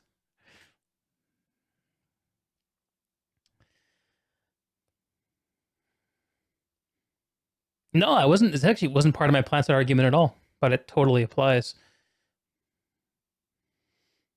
Lost interest in WoW after its first 2 months. Strange to think how big an impact it's had on other people's lives. Yeah, it's interesting. Okay, continuing. All the players they see around them are incredibly good. They maybe have a hard time matchmaking with players at their level. And even they go online and they watch Twitch and everybody's... Arena shooters also really have this problem. Diabolical came out last year. A game that really reimagines Quake, basically Quake 3, Quake Live. And you try to play arena, like duel in that game, and everyone who does it is just like a god. It's so frustrating. He's good and they just feel like a total fraud. So this sucks. This players, even an individual player, even a really serious player suffers from this because This player wants a long journey of mastery. They want to be able to get better for like decades. But they also want a stable, vibrant community. They want players, coming together and playing together, and new people coming in, and they want to be able to play this for their whole life. These things are incompatible because a long journey of mastery naturally results in a rising skill pool. But a stable, vibrant community requires a broad variety of skill levels, right? These don't go together, and again, is a cursed problem. Yeah. Now, as I said, right, all of these cursed problems, they have answers. But the thing I'm going to show you is how these answers end up requiring giving up some small, sometimes large piece of the fantasy. Okay. So what isn't a cursed problem, you may ask? It's not all design problems. It's not like any time you're weighing any two things against each other, we have a cursed problem. I really want to make this clear.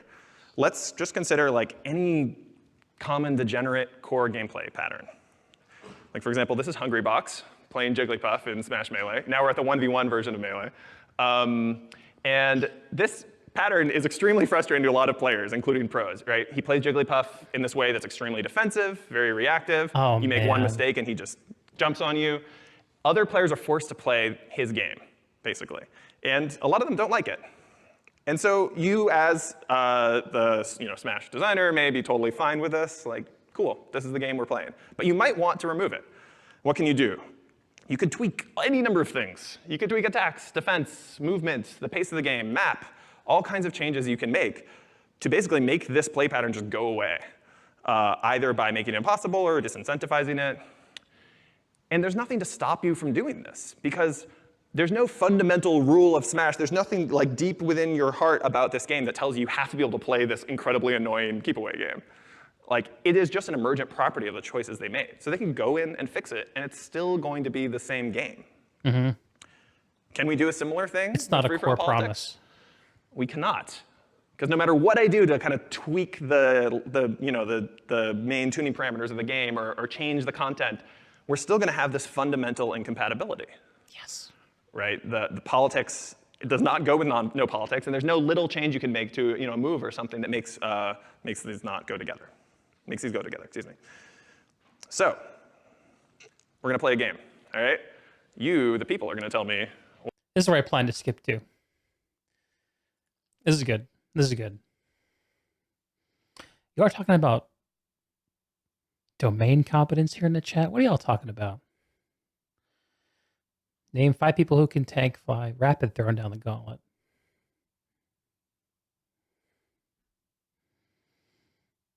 Okay. Y'all have fun with that conversation. I'm going to keep watching this. What is hard and what is cursed? And this is important because I want you to build intuition for these. And it's not like some objective thing. It is a little subjective.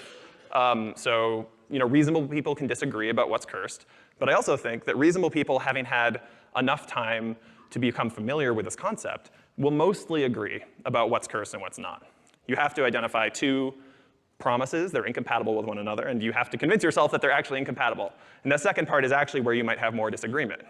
But all you need to really know is that they're incompatible enough that I have to take a kind of different approach to dealing with the problem. So, first example, exploration games with millions of worlds. So No Man's Sky had this huge promise, right? Everyone was so excited about this incredible exploration game, traveling through space, seeing millions of planets, seeing all kinds of diverse flora and fauna, lots of stuff to do.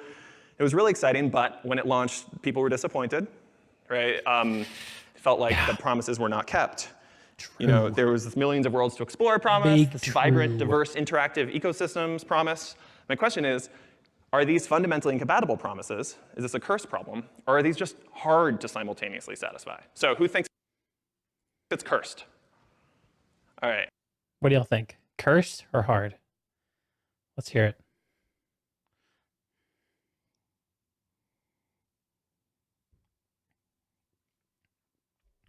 Not cursed, hard. Anyone else? I'm not going to guess because I've already watched this. Don't know the tech enough. Fair enough. Let's see what Alex says. Who thinks it's hard? All right. Frank's wrong. Yeah, so it is, they do. I think they go together. And the proof that they go together is that a year later, this is kind of a spoilerable question, because a year later, No Man's Sky came out with an update Alex, that was really successful. People felt like that promise had been delivered upon. It just takes so much work to make the game they had promised. There's no contradiction in it. Yeah. It's just really hard. All right, question 2 of 3. Loot games with efficient trading. Ooh, this is going to be a fun one. This is the Diablo 3 auction house. So the sighs from the audience. So despite what you may think, I think this is a cool idea because Diablo is a game about gathering lots of loot, killing monsters, finding all kinds of cool stuff, and then often I think when you're collecting so much, this commerce fantasy naturally comes online. You want to trade with your friends, you want to buy, you want to sell, you want to feel like you're part of this big global marketplace. But when it actually launched, people felt like it didn't really land, and it would kind of like the game didn't work out. So the rich loot experience and the ubiquitous marketplace fantasy. These are these two promises that you get when you put an efficient trading market into a loot-based game. Are these fundamentally incompatible? Is it cursed? Raise your hand if it's cursed. All right. Rich loot experience, ubiquitous marketplace fantasy. I'm going to say, well, again, I've already seen this. Crap. What do you guys think? RuneScape does this really well.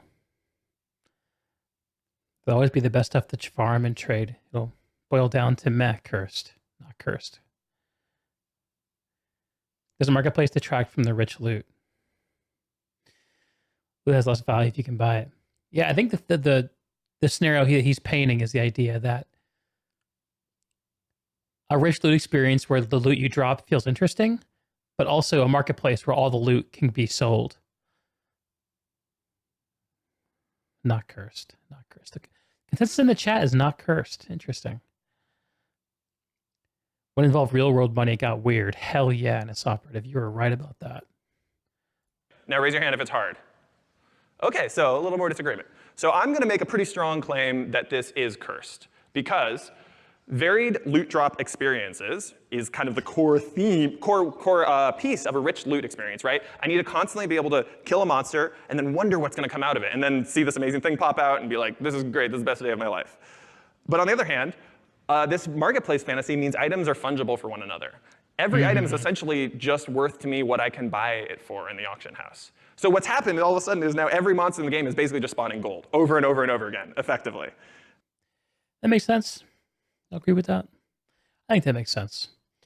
Actually, interesting, Henry, you say that Tarkov has this issue. You can just buy whatever you want instead of having to scrape it together.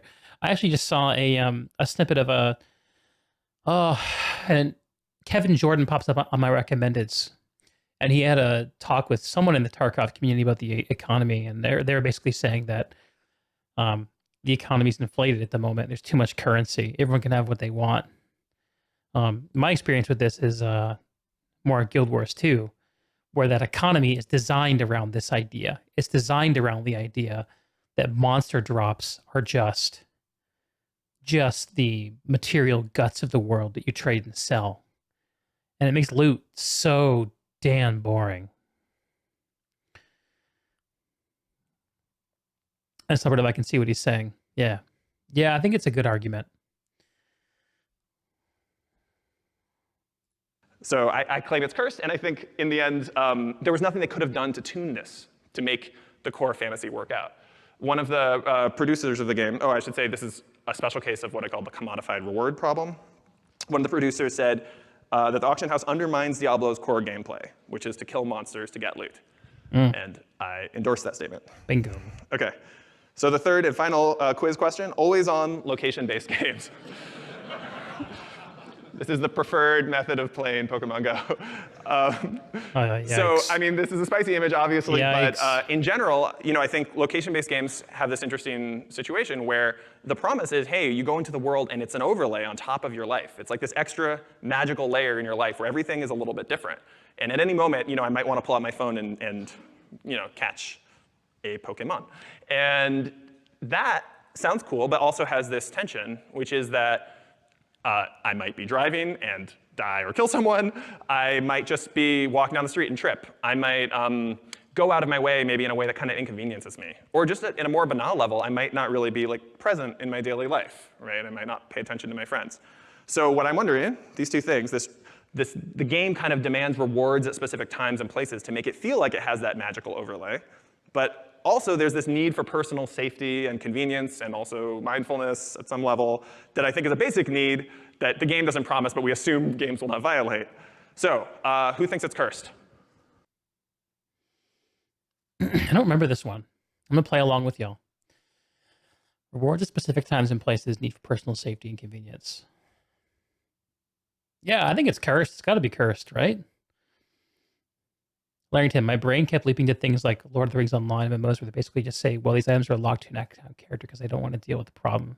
Yeah, soul binding gear, right? You think it's cursed, not solvable? People were trespassing. Yeah, it's got to be cursed, right? All right, who thinks it's just really hard? All right, I want to know how you guys want to solve this because for the life of me, these two things seem fundamentally incompatible. Boom. So I think now I know why this might happen, why it might seem hard. So I'm saying that this is cursed because you sort of need to be able to play anywhere and at any time in order to satisfy the first promise. But to satisfy the second, you need to play when appropriate.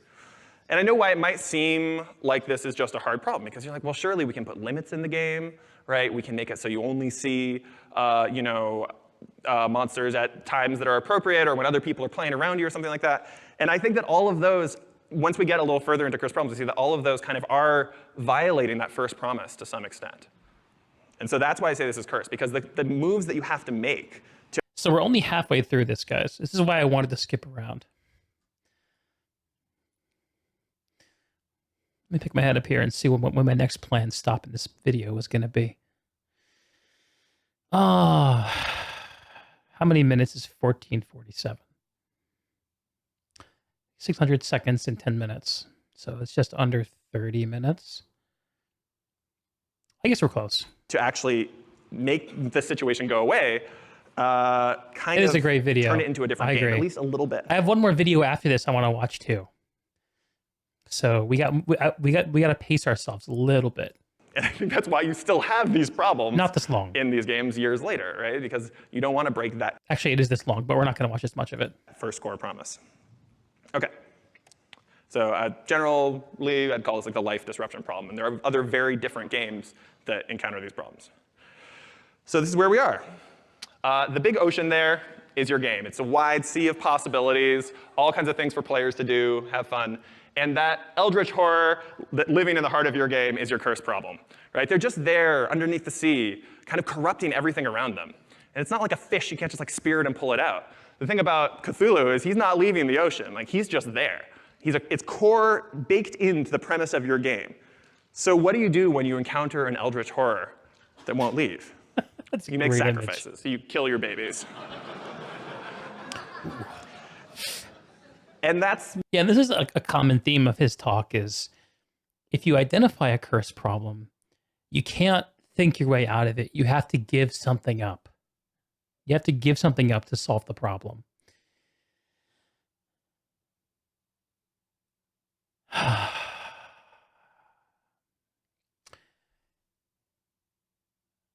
We got a little more to watch. Let's go. What we're going to do. There's 4 little kinds of sacrifices down here we can make.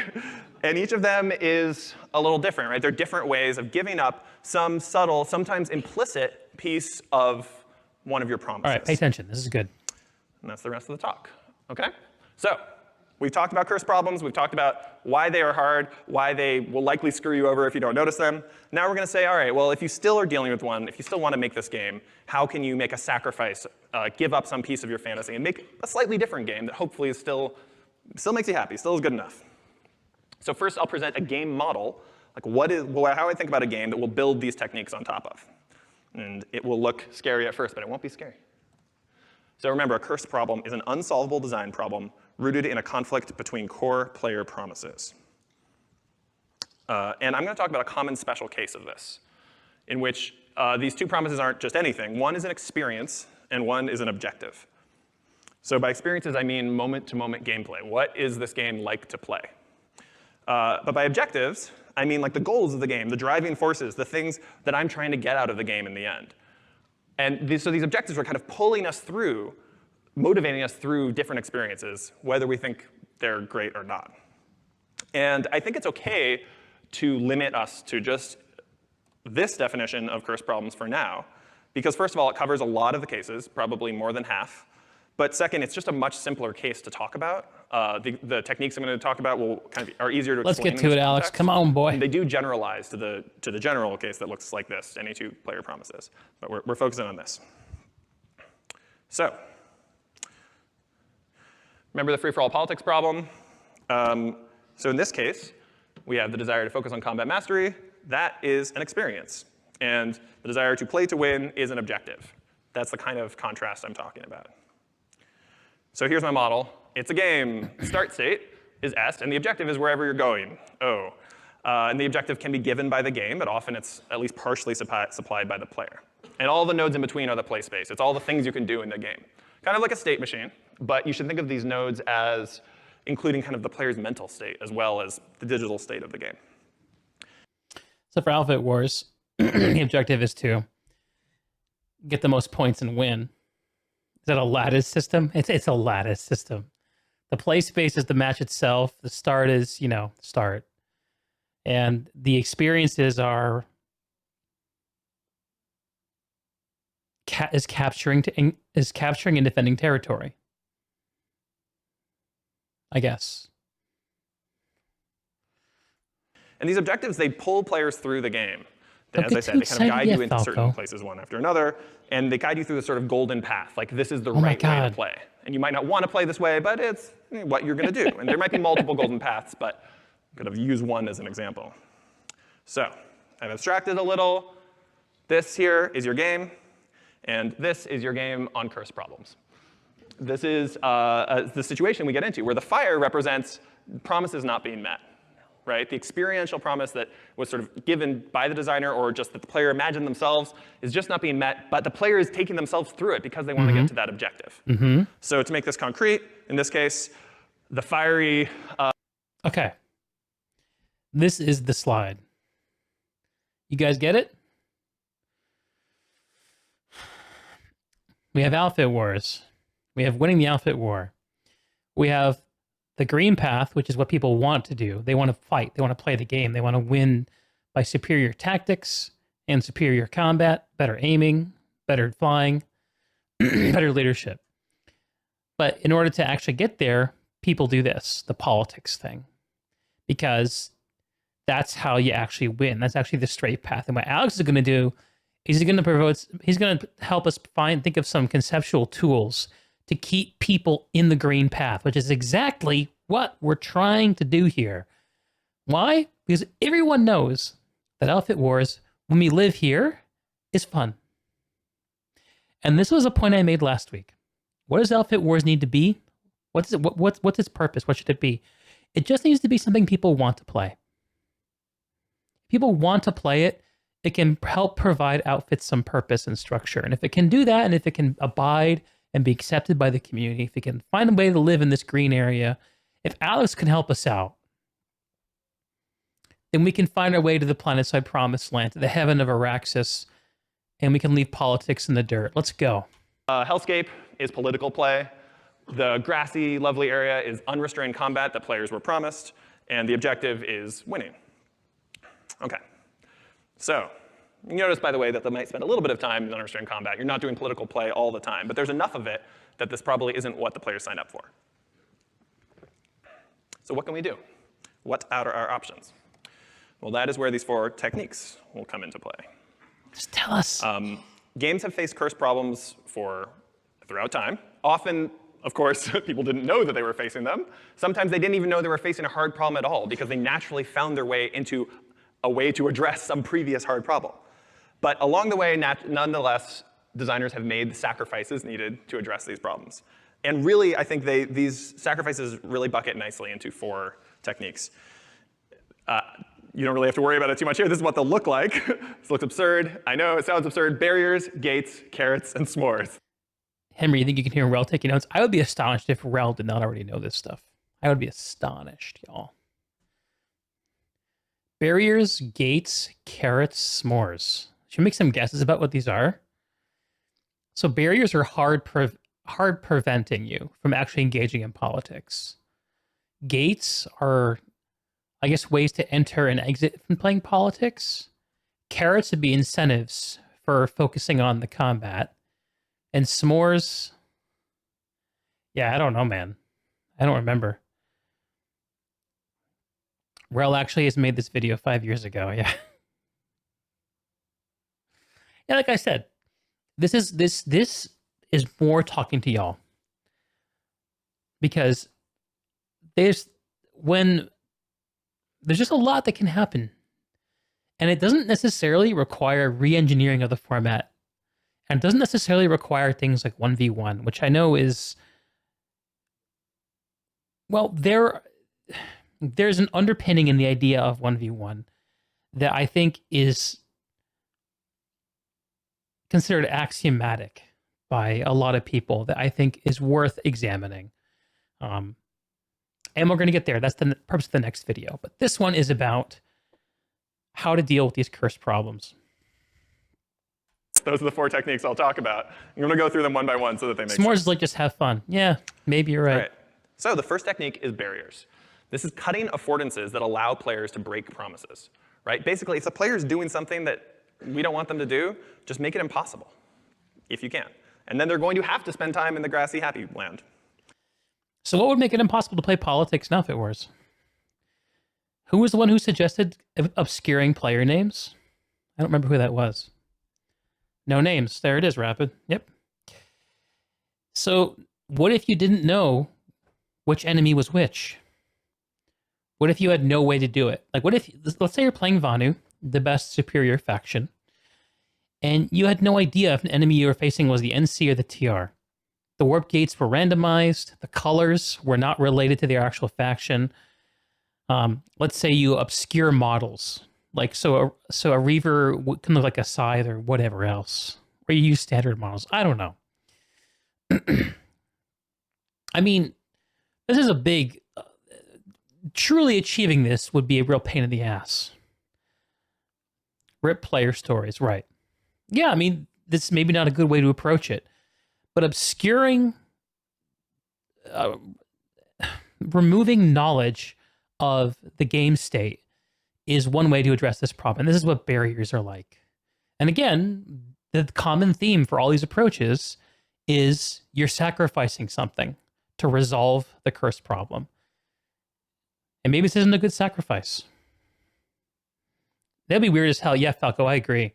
How would you cast that? I don't know.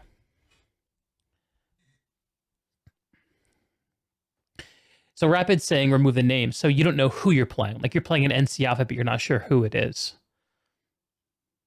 Yeah. Yeah, that's an interesting idea. Although I think that if casters can see Rapid, the temptation to metagame by watching the cast while you're playing would be unavoidable. Unless you put like an hour delay on the cast.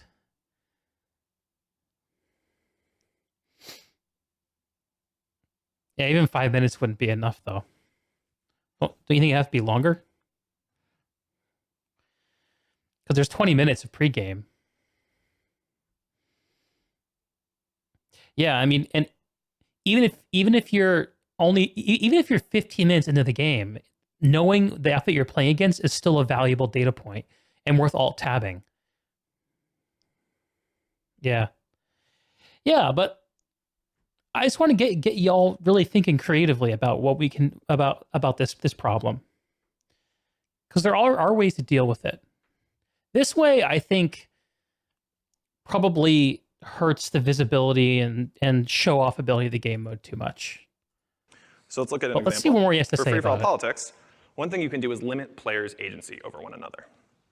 So for example, in a foot race, it is very hard to play politics because you can't do anything to affect the other player's state for the most part. But there are softer examples too. Battle Royale games are actually kind of an incredible innovation in free-for-all games because players are so far apart. One of the common themes in these talks I've seen is game designers seem to nut over Battle Royale. Like Battle Royale is kind of like a designer's like wet dream for some reason. It's really interesting. And there's so much hidden information, and there are so many players, and lethality is so high that it's just not viable to play a political game. I can't be like, yeah, I know which player I'm going after, right? I mean, maybe you can, but it would be an insane idea. And you can't make alliances with people because they might just like shoot you at any moment. You can try to do these things, but it's basically not a viable option. Instead, you're forced to play hard, right? You play the game of shooting and jumping around and building. That is what this game promised. It's limited your agency over other players basically through spreading you apart. And as a consequence, you don't get politics. So now the important part is, remember I said you always sacrifice something, even if it's a subtle implied goal. In this case, what you sacrifice is some of the PvP fantasy of control. A big part of PvP games, many of them, is being like, I own you, you are going to do what I say, and I can take you down exactly the path I want to take you down. Damn straight. And this just isn't really, it's definitely not possible in Foot Race, and it's sort of not possible for most of a Battle Royale game. You've limited agency over each other, and so naturally players cannot impact each other as much. Okay. So now let's see a second example, which I call gate. I'm going to let the conversation peter out on that topic before we move on.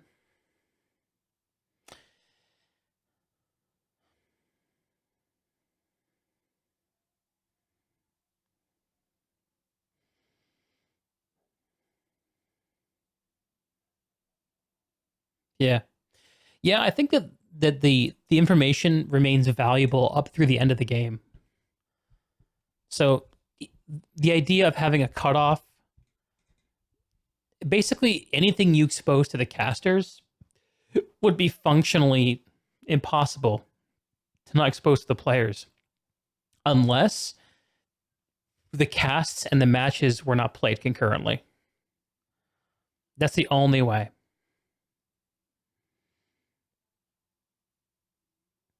But also, like, not knowing who you're playing also removes a lot of the drama, like the anticipation, the hype. There's even like a not just a skill fantasy, but a strategy fantasy. Like, what if you do have a bunch of teams who are relatively equally matched, and you know that Team A in this group plays like this, and Team B plays like that, and knowing who you're playing against and being able to start to alter your strategy for who your opponent is I think one of the like what he's talking about, the PvP control fantasy, and that's a valued part of competition. So I'm not sure if that is the right sacrifice to make. But let's see what a gate is, shall we? Gates. Gates are basically a softer touch version of barriers. You don't completely lock the player out of the actions that might allow the promises to break, but you do make them very difficult to perform. And challenge is something we get to add in wherever we see appropriate in games. It's a nice specific affordance of the medium. So for example, you might spend most of your time not in political play, but players might figure out a way to do it a little bit. So in the case of free-for-all politics, one thing we can do is limit visibility of players' success. So in PlayStation All-Stars Battle. So what if you didn't see the points you had? Interesting. Royale, which I was a technical designer on. It's another brawler, four-player brawler. One of the things we did was we hid the players' scores. Notice there's no score on here listed, and not only we hide it, we actually made it harder for players to reason about. Your score in this game is twice your kills minus your deaths. So that means that it's kind of hard to like play this game, play as hard as you can, and also keep track of everybody's score and know who's in the lead. And moreover, you sort of have this plausible deniability that lets you just go hard. Because you're like, nobody knows how well I'm doing. Like, I'll just go ahead and just kick as much ass as I want. I'm not sure if this works for Outfit Wars because the points are a reflection of territory. And it's pretty easy to look at the map and see who holds territory, right? But then again, maybe this is like what he's suggesting is like in this situation, you can do the math. It's just harder to do. You can look at the map and figure out it's just harder to do than looking at a point total. It doesn't solve the problem of people doing like pre-game politics based on the matchup, but it would mitigate the whole phenomenon of like, okay, I'm losing, so I'm going to play for second. I don't know. I'm not so sure about this. Not knowing points encourages blasting the best team even harder. Yeah, you could be right about that.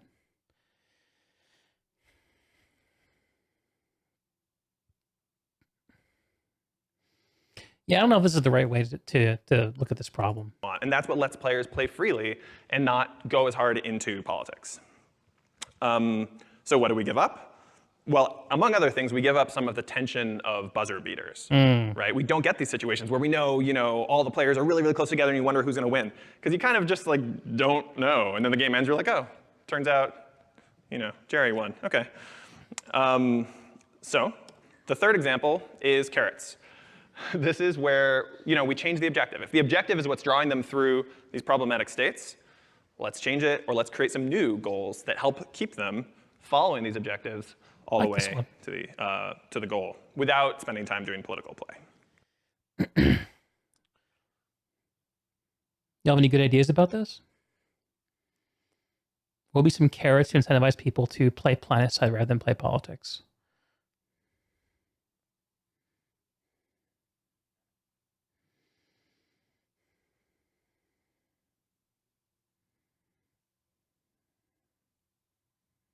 I got no good ideas. Pibble, I'm just holding my tongue. Carrots don't work with the player base. Don't reward second place, maybe. Yeah. That's an idea we've talked about before, right? You either win or you lose. We're back to outfits self-declare they're the best. Appeal to their ego.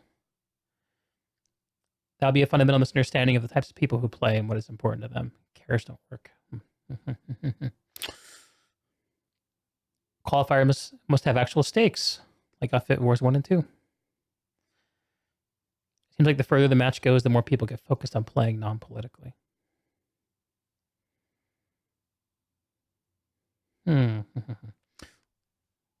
All good food for thought. Let's see what Alex thinks. So how can we do this with free-for-all games?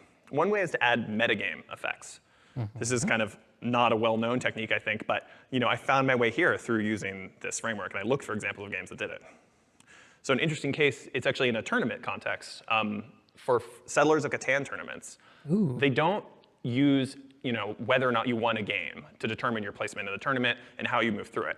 They actually use your performance in an individual game. So if you win a game, you get 4 points. But if you get third place, you get 2 points. And all of these points end up determining how you move through the tournament and how well you perform.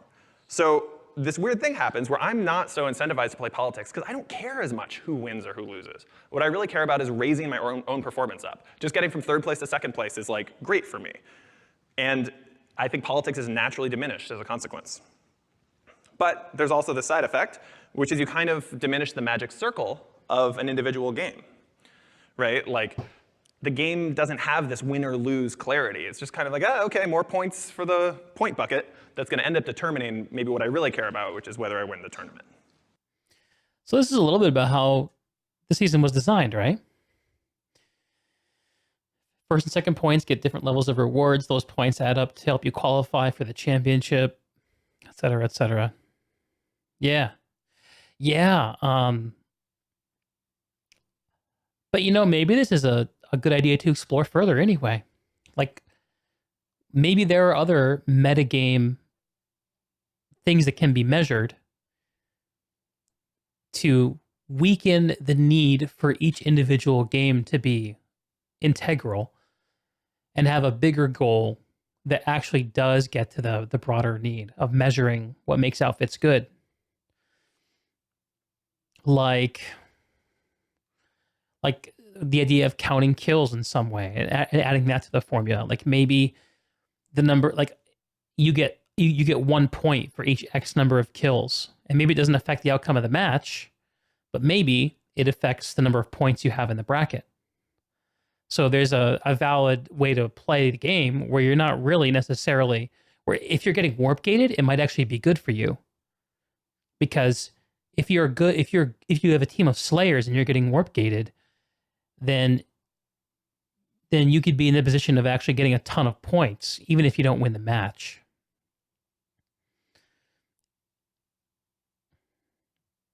That sounds like the former VP system that was used for locking continents. How did that work, Falco? Total points rather than win-loss record was a good idea. Yeah. I think there's room to play with this idea for the future of Outfit Wars to allow it to remain a three-sided conflict and find other incentives for players to perform. Take the sting out of losing an outfit war match and provide incentive. Essentially, it's to provide a meta game win condition outside of winning the actual game, which I think is a worse beat for casting, but I'm not sure that's actually. I think maybe that can be sacrificed. There's some casters in the chat. I'm curious what you think. If you owned X amount of biolabs or whatever, you got the VP points for it. Sure, like an alternate win condition. Comeback can't be kills or something like that. Yeah, I mean, like maybe it's not kills, maybe it's something else. I don't know. But could you imagine, like what if, like, the simple change of removing points for second place is an interesting one. The simple change of making kills count for something could be a simple one too, but with wide-reaching effects. I don't think Outfit Wars is that far off from being a format that can be enjoyed by most players. And it'll never be, in the 1v1v1 format, it'll never be the sweaty, like, it'll never be, I mean, it'll never be a game of Counter-Strike. It'll never be a game of Valorant. It'll never be a game of Overwatch. It'll never be a game with a clear-cut winner, but it can be something that feels more fair for more players and more worth the time and incentivize more outfits to come together, especially if Alliance has become a thing. And I don't know. There's juice. There's juice.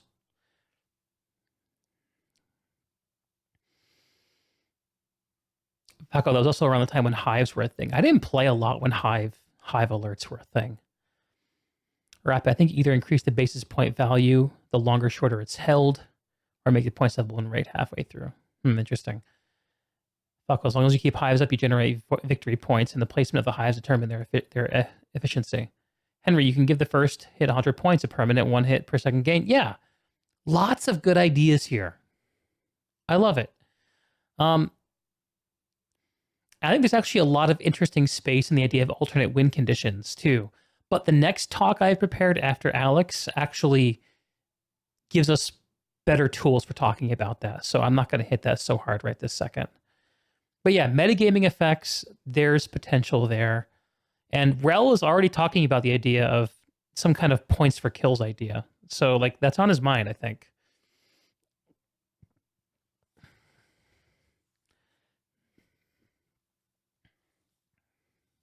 Okay, continuing.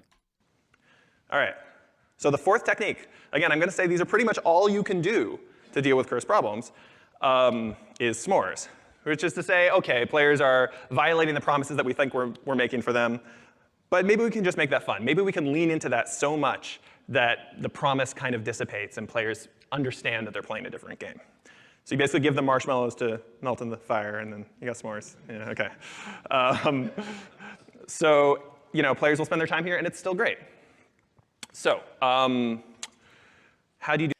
Tibble with the drunk sub drop. Beautiful thing. Beautiful thing. Sorry, YouTubers. I gotta throw it out to Pibble. While I'm doing that, I'll also thank Adams and Bizarre for the follow. Welcome. And all y'all just got subs. I got some cute little emotes, and more on the way, I think. I got no one to make emotes for me, so that's the thing I gotta do myself. But Twitch things. This man's clearly drunk. I don't know who you are, sir, but thank you. Thank you, Pibble.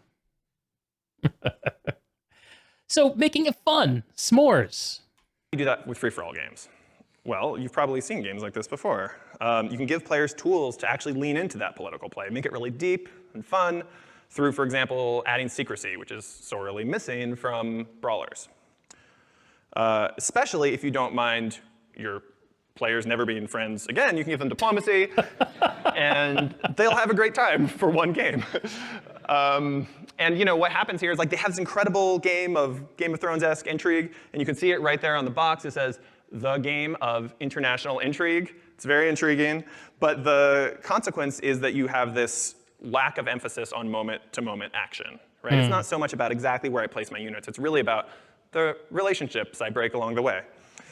And I also want to call out, by the way, that first example that I showed you of creating smash through weakening promises, this is another example of s'mores, right? We've said, OK, we had these hard promises that this game seemed to imply. What can we do to change our game so the game itself no longer makes those promises to the player?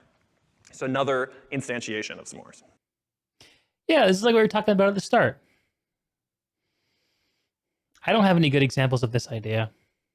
I think actually the next talk we're gonna show by another designer extends on this a bit. Let's continue this talk, shall we? OK, so you've seen the 4 techniques: barriers, gates, carrots, and s'mores. I want to call out that they are general purpose design techniques. It's not like you can't use these for uncursed problems. The thing that I think is interesting is that this is sort of all you can do in a cursed problem setting.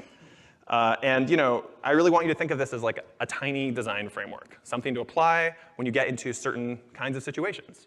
It's not going to tell you how to do the work. You're not going to be like, oh, God, what do I do? Oh, I know carrots. Now I know how to solve this problem. But it gives you a structure for a difficult creative process. This has worked for me many times. I'm looking at a problem, and I actually think through these 4 categories. It prompts my brain to think about directions that I never would have gone down otherwise. Because your brain doesn't want to make these sacrifices, right? It wants to solve the problem exactly as defined, and it can't. So you need something to tell you, like, hey, have you, considered like refinancing your home or something? So that's it. Now I'm just going to give you a few more examples. That's all we're doing right now. We're just doing examples so you can build intuition for how these techniques work. And I'm going to show you exactly one more example for each of the techniques. I already showed you all 4 techniques. I think we might be done with this talk. This is good. There's more to it. And y'all should totally... Oh, there is more here. Yeah, I think we get the idea, though. I have one more video that is very cool. And I'm going to, as I did previously, have a mega Chad transition into it. Here we go. Hey. Hi, my name is Matthias. I was wondering, there was a talk during the board design day, the board game design track, about a defense for Kingmaking. Yeah. What did you think about it, and do you think it's a viable approach to, this cursed problem? So I love that talk. That talk, I went to see it because I was related. This is a talk by Cole, I don't know how to pronounce his name, Werrell, who was a designer on Root, which is a board game that seems really cool that I haven't gotten to play yet. And basically, he talked about Kingmaking, which is a special case of free-for-all politics, where players get so far behind in the game that they know they're going to lose, and the only thing they can do is basically decide who's going to win. That's where they get their fun from now. And it's considered kind of a dark anti-pattern in games, and his whole talk was like a defense of Kingmaking, how this is actually a really cool form of gameplay that's really unique and offers a lot of individual potential. And yeah, that talk was awesome, and I recommend you check it out. In general, so Kingmaking is itself, it's a curse problem, but it doesn't fit the framework that I talked about, where experiences conflict with objectives. Kingmaking is actually, it's a curse that applies, I'm trying to remember exactly the framing, but I think it applies across players, because you can have these curses where one player's promises are in conflict with another player's. And so finding solutions to it kind of is naturally harder. But yeah, you can apply these techniques. And you can make games about Kingmaking, and that can be super fun. Let's listen to that talk, shall we? Okay, so this is a talk that if you are passionately attached to the idea of 1v1 Outfit Wars, you might find very frustrating to watch. And it's by a dude named Colin Wary. He works at a company called Leader Games. He's a board game developer. But a lot of what he talks about applies pretty well to Planetside and to Outfit Wars. I'm not going to show his whole talk off here because it's an hour, and we just watched almost all of an hour talk by Alex Jaffe. But I'm going to find some, I think, interesting points to highlight here. And I think of a few more tools to round out our discussion of maybe what some ways forward with Outfit Wars could be. And actually the Planetside format in general. Okay. And that time code is 20 minutes, 30 seconds.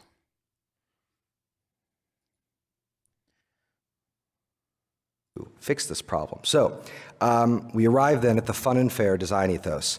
Games should delight and they should instruct.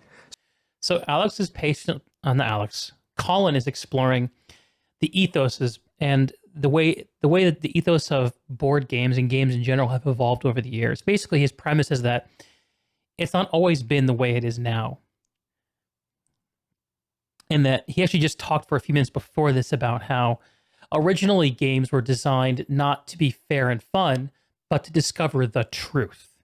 And you can compare that to old methods of things like trial by ordeal, where in order to figure out if a woman was a witch, you put her in a barrel and throw her in the river. And if she floated, she wasn't a witch. Like, that's not about fun or fairness. That's about finding the truth. And you also look at old games about chance, where you roll to get outcomes. Those aren't about fun and fairness. That's just about something else altogether. It's changed over the years. And this is a very interesting exploration of where the idea that games should be fair and fun comes from, because it hasn't always been this way. So we want, like those happy Victorian children, we want to learn in our games, we want to be enriched by them, and we want to be delighted by them. But in order to make the games coherent, you need... I love this guy's voice. He should read me a bedtime story. To make it so that skill and experience are rewarded by victory. And I think basically everything about how we practice design sort of comes out of this tension, right? We want our games to be fair, because if they're not fair, then we're not teaching the lesson that we want to teach. But if you have a game be charged with something like morality, right? If you win the game, you are the most economical, you are the most virtuous. Then what the game is also doing is sort of like in Calvinist fashion, separating out the damned from the saved. This is Schachter's slide. My voice is better. Oh, rapid.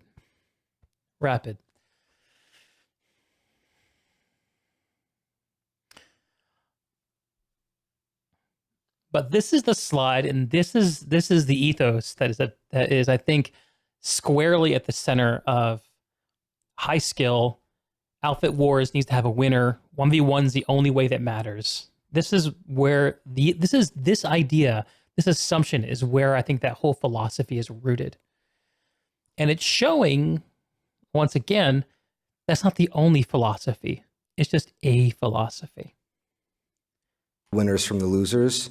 And anybody who's ever lost a friend or a family member over a game of Monopoly realizes that there's like a real charge to this, right?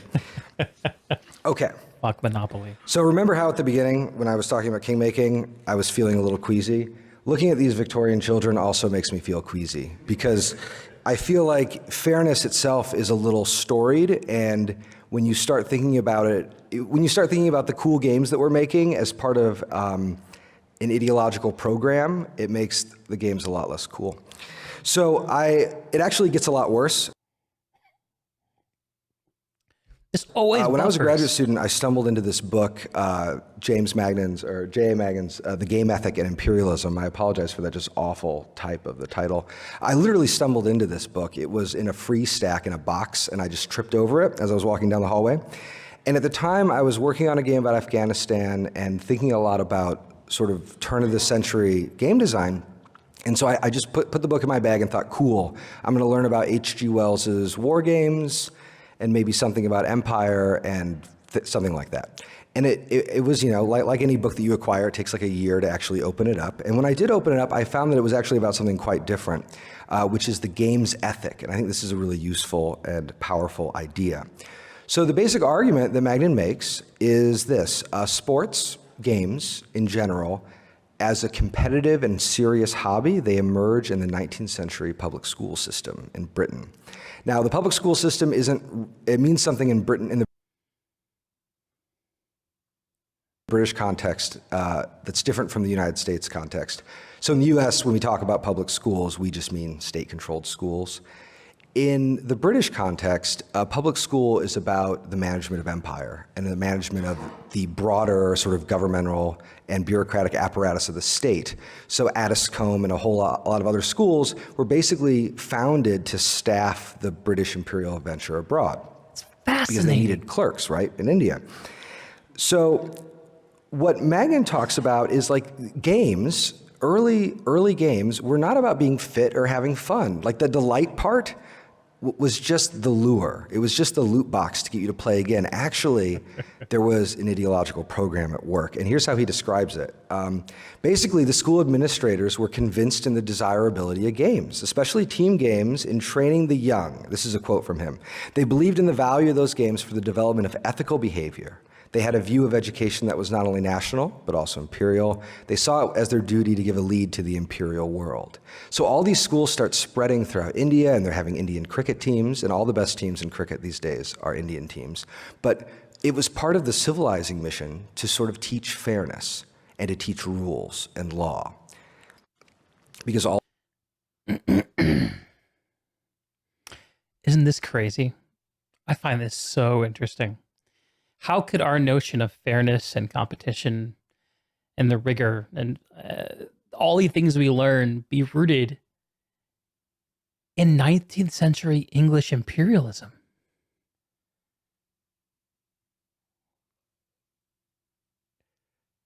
How could this idea be so new? It seems so fundamental to everything. Like growing up a gamer, the idea that a competitive game needs to be fair, it just seems obvious.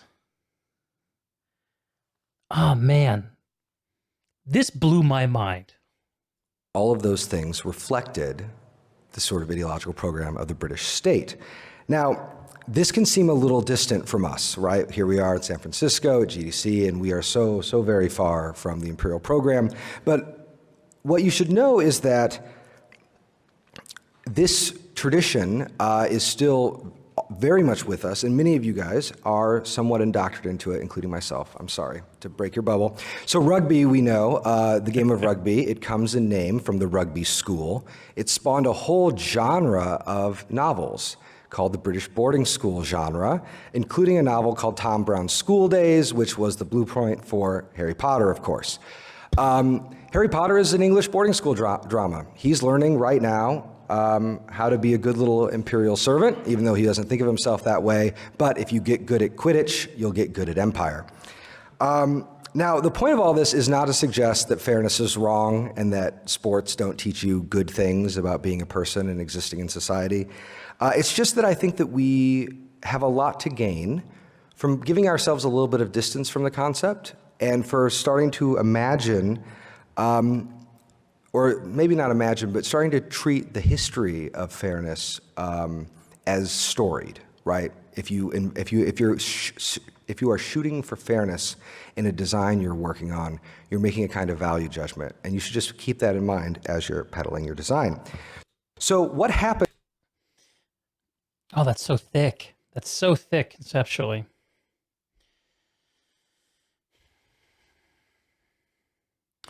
So what does being good at competitive shooters train you to do? The spirit of competition. Play well with others. Compete honestly. Sex. I always knew that Planetside was an on-ramp to sex. I just never had it laid out for me before. Thank God. Thank God you're here, Rapid. I don't remember if I'm supposed to watch past this or not. Let's see what he says next. What happens then if we look for a different framework to design from? Maybe not an overall rejection of fairness, but just downgrading its value. Suddenly things like spite and being mean for no reason, like what if those are able to do something? Well, I think when you boil everything away, this shift in design priorities leads fundamentally to games where the winner is decided by a cabal rather than some sense of like individual merit. In other words, we're talking about kingmaking. This, of course, being an old cover of the excellent game Diplomacy. So I want to tell you now and just offer a short defense of Kingmaking as a concept and how we can go about that defense, and then I'll talk about some design takeaways and sort of like practical tips for it. So I want to build this defense first on narrative grounds, because I think that games are fundamentally a storytelling medium. Even when we're talking about games like The Estates or Chicago Express or some nerdy train game that has a spreadsheet in it, the biggest math fest game is still a storytelling game. It's communicating a kind of narrative. And so the critical language that we use to talk about stories is just well appointed to talk about games. In this sense, I think that we can talk about games in terms of cliche. So we know, for instance, that in romantic comedies, or comedies more general in the classic sense, that they're going to end in a marriage. That's a narrative cliche. Likewise, you know that when you're done playing like an empire builder, that everything that you did is going to cash out in really like neat sets of 3-to-1, like gold to victory point, because we got to tighten those scores somehow and make everybody feel like they were close to the end of the game, even though it was no contest at all. I'll be honest with y'all. This defense loses me at some point. And I don't want to drag everyone through it. What I do want to drag y'all through, though, is a couple of timestamps shortly ahead of us. And what I want y'all to take away from this is an expansion of the idea of what a game can be, per his point, about being a medium for telling stories. And we all know that some of the best stories in Planetside come from inherently unjust situations, outnumbered point holds, denying max crashes, dominance in air versus air. All these things, all these great stories, and even going, I mean, you could even argue that the Recursion R18 Space Pigs match is kind of like one of those great stories. Not great as in good, but great as in meaningful and part of the lore, the ongoing lore of the community. I'm not saying that that was a good thing to happen, but I'm saying an overall play space where there's room for that to happen might not be a bad thing. And it might not be worth giving that up to get fairness in the sense that he previously expressed. Because fairness and fun is just one way of looking at games. That play space is called live. Yep. Kai, there's definitely an argument to be made there. But there's 3 points he makes about Kingmaking that I want to fast forward to that I think are super cool. And I think have applicability to this conversation. Let's find the first one. And they tell us something about the way that Planetside and perhaps Outfit Wars, oh God, Outfit Wars could work.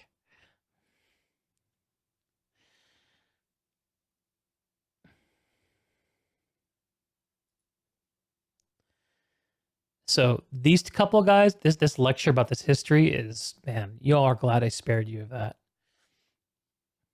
Interesting, but quite esoteric. Overly emphasize fairness. Well, I think that I have a kind of set of rules that I think about when I'm working on a design, especially a design that I know is going to feature Rules a lot of Kingmaking design, number 1. The first rule is that, as in all things, consent is absolutely critical. You do not want to misdirect your players. It's really important that everybody realizes what kind of game they're going to play. Dojos has an interesting chapter in the Well Played Game where he talks about something called the dangerous game. And he notes in this chapter that dangerous games cannot involve people who haven't accepted the threat or haven't chosen to play the dangerous game. Now, this is important. This is a really interesting kind of two-tiered view of this. It's a little bit like watching a horror movie. You obviously would never want to watch a horror movie with somebody who hates horror movies.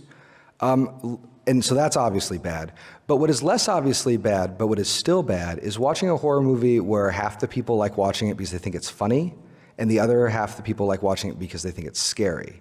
Each of those, that heterogeneity in that viewing base really can hurt an experience. And so for Dekoven, it's important. So let's relate this to Planetside. If you have a bunch of outfits playing an outfit war, and they're all playing to win, you're all there for the same reason. But if you have one outfit who's there to take the piss out of another outfit, that's kind of like having someone who's watching a horror movie to laugh at it, and someone who's watching a horror movie to enjoy being scared by it. Consent. And this is exactly what I think the community in Rel hit on as a rule for the format. And it makes sense. I just wanted to validate that the community in Rel got this right. Like, you do need to have everyone playing to win for it to work. This is basically the idea of consent. And I think the word he uses is homogeneity of engagement. Super cool. Important if you want to play a dangerous game, to agree to play it, but then also to accept the danger.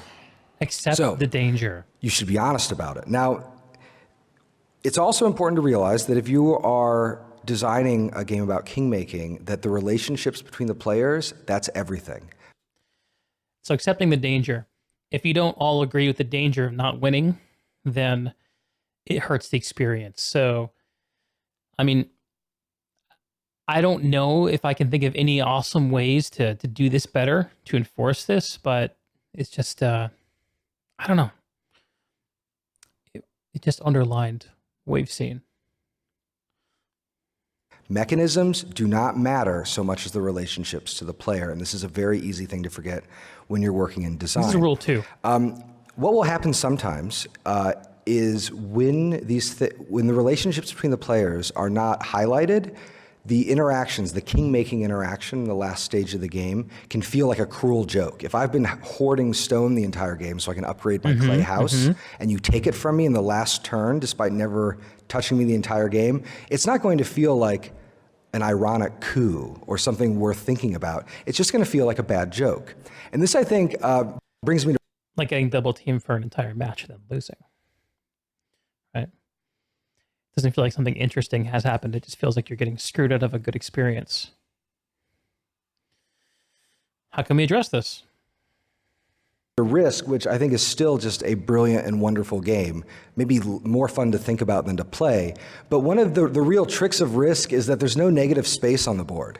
So what kind of game are you playing when you play Risk? Well, it's a game where you're going to hurt each other, and there's no way to get around it. I often wonder, a lot of sort of Space 4X games have this problem where the first third of the game is very quiet and like it's about synergies and building up.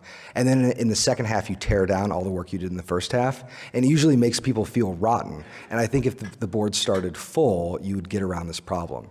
This is one reason, by the way, like in Root, the board starts completely full. Where's the game that he worked on? So starting the board full. This is interesting. I'm not sure how much this affects Outfit Wars, but I mean, I guess I can kind of imagine a state where all factions start with 3 bases.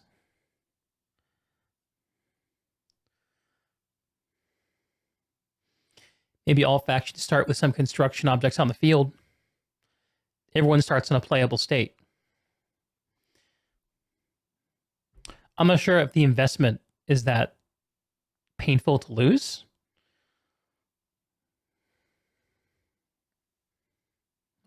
And the primary aggressor in the game, the faction called the Eerie Dynasties, they're playing a program game where they are literally having to program in attacks so that they have sort of deniability. They're like, I didn't mean to attack you. It's just that's what I promised I would do for the rest of the game. So programming attacks is like obfuscating the results of an action. So like, what if like 3 minutes into the match, you had to plan something that wouldn't unfold until minute 30. Like say a big like a big orbital strike that you had to charge and target in the first 3 minutes, and you could target one base with it. But it wouldn't strike until 20 to 30 minutes later. Like that's kind of what he's talking about. I kind of like that idea. Like note about this is another interesting line about like that kind of thematic and mechanical cohesion is a comparison between something like Inish and Blood Rage. So these are both like, if you look at just the boxes and the pieces, you're like, oh yeah, there's some war happening in these boxes. In Inish, you fight all the time. Oh, it's a fighting game. It's a very fighting game. But Blood Rage is really more of like a drafting game. It's like much closer to Sushi Go than it is to Risk. And that isn't to denigrate Blood Rage. I think Eric Lang's brilliant and he did a good job with it. But it can create weird moments because there are times when like you thought you were playing a drafting game and then it slides into being a little bit of a war game and it feels like not at ease with itself. Whereas in Inish, you're playing a drafting game, but the drafting game is entirely about action denial and about fighting. So the third thing I think is very important.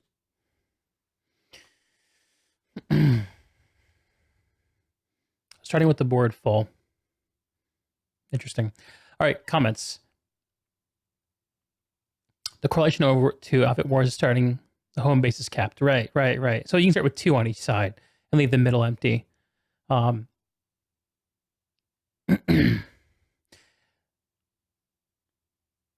think it'll speed up the match, but I'm not sure. I'm not sure how much that actually matters. Because the building up state, capping those first 2 bases is something that happens immediately. Right? Like in the first couple of minutes. Do I think the pre-match time could be used for preparation so a team expecting a double team can prepare properly for it and get set up on the map? Me extending the exclusion bubble to encompass the home relics. Part of the problem is that it's difficult to manage logistics and construction while being on the receiving end of a double team. So 2v1 Desolation is way harder than 2v1 on live. Yeah. I don't know, maybe there's space for leaving more time for construction ahead of time. Like maybe each team gets a finite amount of resources and they get an hour on the map before the match starts to get set up. That's an interesting idea.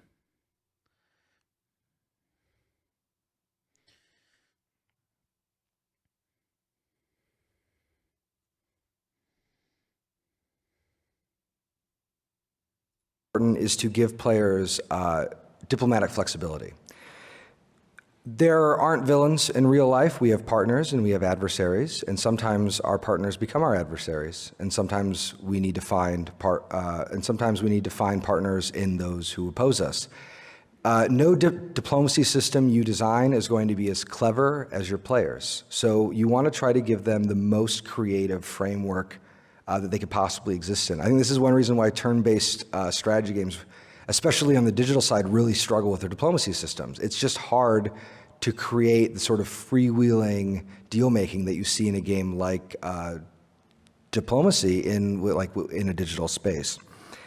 The last takeaway is, I think, the most complicated one, and it's the one that I'm the most unsure of personally. And this has to do with the management of hope and of victory. So victory conditions, I think, are the most critical element of any game design. In my own practice, they are the very first thing that I put to page, and they are the last thing that I ever want to tamper with. The victory conditions put everybody together. They're like the script, even more than the rest of the rules. The victory conditions bind the players together. But you run into a problem once another player can't win. And here I often think of Martin Wallace's 2001 game Liberté. One of the things that's great about Wallace titles is I feel like he must design very quickly because he doesn't cover his tracks. You can sort of see all of the development in the game just by looking at the final game. And so Liberté is a game about the French Revolution. It's an election game. But the way the math of the elections works out, certain factions, certain players are always going to be like way ahead. Like after the first election, a couple players are going to win like 8 points, and then you can even see it in the screenshot actually. Like those 2 people did very well, and everyone else is just dead last. And this will always happen. This isn't like bad play. And in fact, in the next election, those people who are ahead, they're going to get more ahead, right? And the way Wallace dealt with this, instead of fixing the kind of core math problem that was producing this result, is he created 2 alternate victory conditions, misery conditions are what they're actually called, whereby the players who are losing can kind of flip the table over, and they have totally different ways of winning that are so dangerous you would never do it unless there was no chance you were going to win by points. And what this does is even until the very, very last moment, all players remain kind of in the game. I love this idea. I love this idea. What if any team playing in an alpha war had a way to flip the table that was high risk, high reward? You don't like alternate winning conditions for competitive events. Yeah, and to be honest, this whole path that we've been going down with Colin's talk is not about making it more competitive. It's about making it more political, making it more king-making, leaning. These are the s'mores-based approaches to resolving the Gordian knot of the curse problem of 3 faction in competition. I gotta tell you though, like, I always go for a walk before I have these talks to settle my mind. And I couldn't stop thinking about some cool alternate win conditions. Like, what if there was a way for, like, like, what would this even? I don't even know what it would be. Something you could do on the map that would be very hard to do, and you have a very low chance of success. But if you pull it off, you wipe the board. Start something like that. And you leave yourself with a slight advantage. So, like, say you could nuke Desolation, get rid of all construction, neutralize all the bases, reduce your opponent's score by 500, only reduce yours by 250, or something like that. This would be like launching the nuke, like starting the launch sequence. Or what if the first team to get 500 kills satisfied the Planetside blood gods and was bestowed the boon of the blood god, which is access to a centralized tower base with hard spawns and vehicle spawners? I don't know. Enters a construction item that if you defend it for X minutes wins you the game, but if it gets destroyed, you're out. Yeah. Again, this is leaning away from the competition, leaning into the murky world of king-making and politics, which I'll be honest with y'all, I kind of feel like that's what Planetside's unique and good at. I don't think Planetside should fight against the other games that do competition so well. I'm open to it. And in fact, I love things like Pill and Lane Smash and all that stuff. But man, these ideas feel so much more interesting to me than just 1v1. Harder, but more interesting. First person to get a kill with a recon crossbow. Yes! I mean, they're not be that silly, but what if people just focus on individual skill and had a point system like farmers but large scale? You just don't care about large people playing non-competitive crap. If it was a crowd pass from a viewer perspective. Yeah, well, I mean, it's a question, right? I guess what my approach with this is to ask myself, what does Outfit Wars need to be? And knowing what I know about the software pipeline and how long it took to get Outfit Wars to where it is, I see some of these ideas, the s'mores approach to resolving the curse problem, which we talked about earlier, of leaning into the 3 faction nature and leaning into the asymmetry, rather than trying to make something that's inherently non-competitive competitive. And you know what, Zeal? I think that there should be competitive Planetside, but I don't know if it needs to be Outfit Wars. What if Rel and the team announced Outfit Wars beta 1. And at the same time, they also announced that they're working on a 6 versus 6 infantry mode or something like that. I don't know. I'm just saying that what's a good metaphor for this? Like, you can paint stripes on a horse, but it doesn't make it a zebra.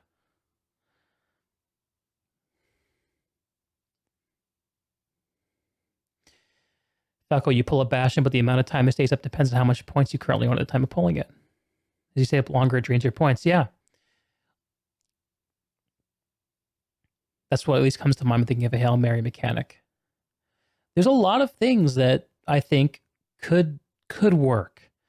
But the trick is that RPG needs to get people to swallow the idea, if they go that way, of the mode being more about fun and less about picking the best person.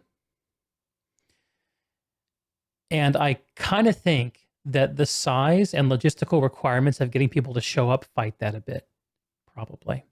And the tournament structure certainly suggests that you should be competitive and compete. And it certainly suggests the idea of a fair and fun mode. People will swallow if it's clearly framed. I completely agree with you, Kai. And this is one of the things I've said from the very beginning, is that if RPG can be clear with us about how we should engage with the format, then it'll help people enjoy it. It's actually like as Matt Higby was highlighting when we watched the interview from him earlier, it's one of the things the Planetside didn't do well from the get-go is tell people how to have fun with it. People think it's an infantry game because they think it's an infantry game. They think it's about it's about competition. But is that what Planetside really is about? Has it ever been?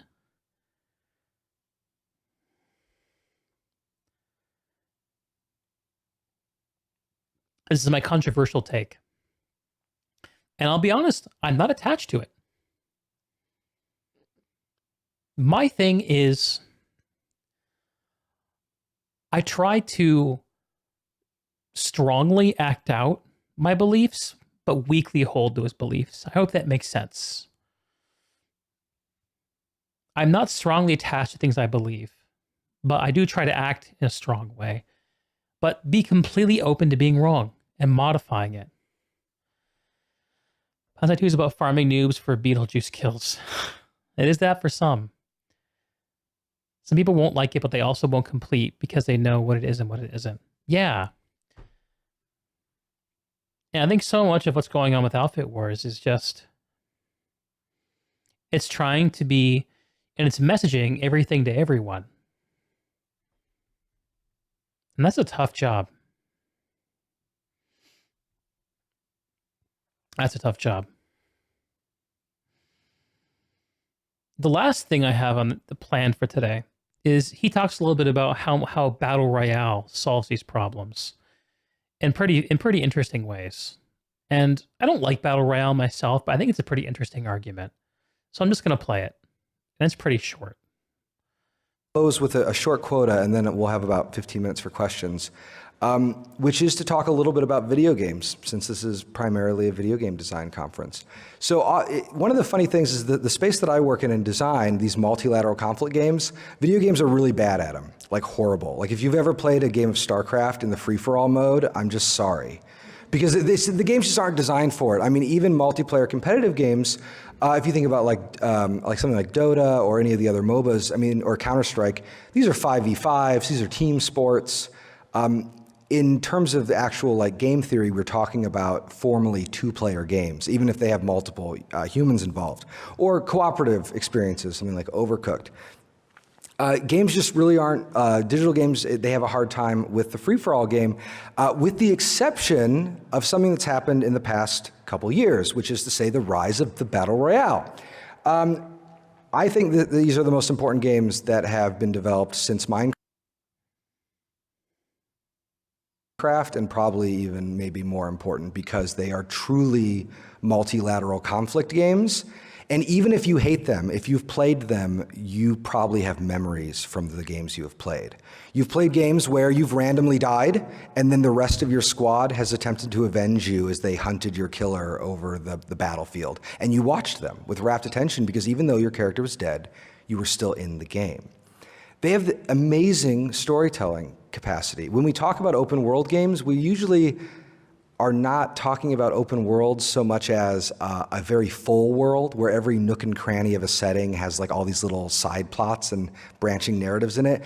For my money, the Battle Royale games are the only true open world games out there because it's really emergent what can happen. You have no idea the kind of story that each match is going to tell, outside of the fact that you need to spend your first 10 minutes feverishly looting before you get shot.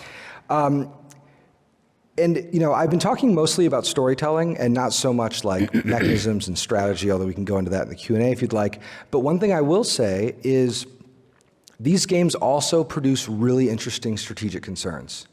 If you are on, you know, a hill watching the last two squads, or maybe the last two squads fight and exhaust themselves, you might want to intervene and get that loot. But if you fire your weapons, you might telegraph your position to those squads or to another squad that might be watching you. There are all these concerns about position and exposure and supply. These are really interesting strategic concerns that are only made possible because we're dealing with a multilateral conflict. So in short, I think that by looking at games which are about kingmaking and which really frankly address problems of multiplayer and rather address problems of the multilateral design, let me start that over. So in short, what I'm trying to say is basically designs that feature high player interaction, that feature multilateral conflict, I think they've got big storytelling payoffs that are worth investigating, and I also think that they also have big strategic payoffs. And there's a whole world of different sorts of designs that we just sort of need to explore, but part of that is realizing our own assumptions about the kind of games that we value and deciding whether or not we might want to challenge some of those assumptions. All right, thank you guys.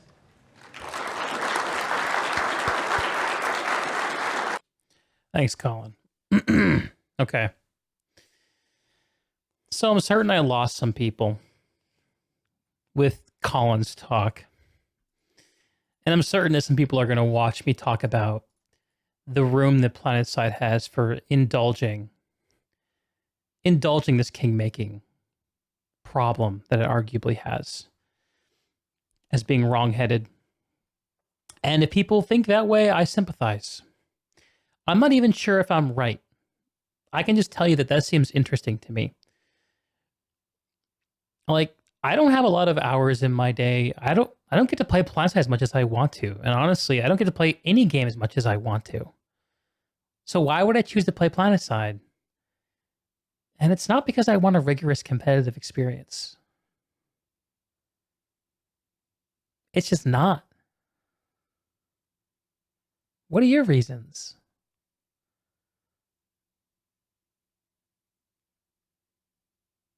I just dragged y'all through some really thick design talk. And I'm not so sure it was the best way to present this. I'm really not. And I'm certainly no expert in this field. I'm an amateur. If you scroll up the chat, you'll see right when we started talking about cursed problems, Rel said something very telling. I'm not sure if my chat history will scroll up for far enough. It doesn't. But what he said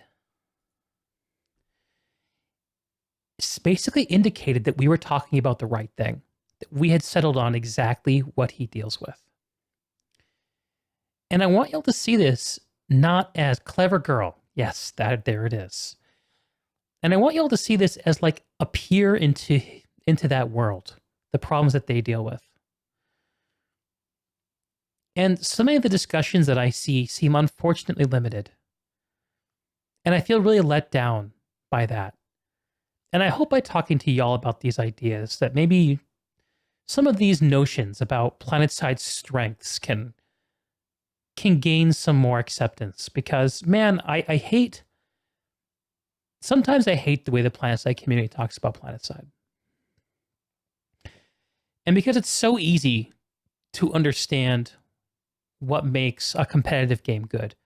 and so hard to understand what makes Planetside good. It's an easy story to say that Planetside's bad because it's not competitive. The Outfit Wars is bad because it's not competitive. But I think that misses the forest for the trees. Honestly.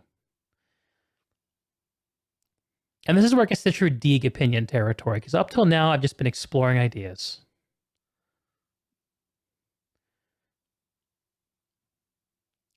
I used to love playing. You know, I played Team Fortress Classic competitively for a number of years. I'll tell you about. I've talked about it before. Half-Life 1 mod, early 2000s. I ran a clan that fielded 8 to 9 players twice a week for 3 years. We played 250 competitive matches that I led and organized. Well, I had subs sometimes. I didn't always organize them. And those competitions were important because they brought the community together. They made me form a clan. We had a tag. We had an identity. The basis of all of my old school gaming bros are those experiences. But I'll tell you something. I didn't love playing in matches. Like, for me, that wasn't what got my juices flowing. I loved hanging out on public servers. Odin's Graveyard, the HCA Fat Farm, Drippy's 2 Fort. Its server still exists. I loved those old school gaming communities, people who just, you got the sense people were dropping in over their lunch break when they got home from work, after they get out of classes. And it wasn't a group of people who all were the same skill level. You would see gods show up. You would see noobs show up. It was like a bar. And it was a bar of, like a pub in the sense of a public server and a pub in the sense of like a bar. And you got to hang out with people and spend time with people and enjoy the game and try stuff out. And the stakes weren't mega high. I love that about live sandbox Planetside. I love that there's this high fidelity action experience, but the stakes are not that high.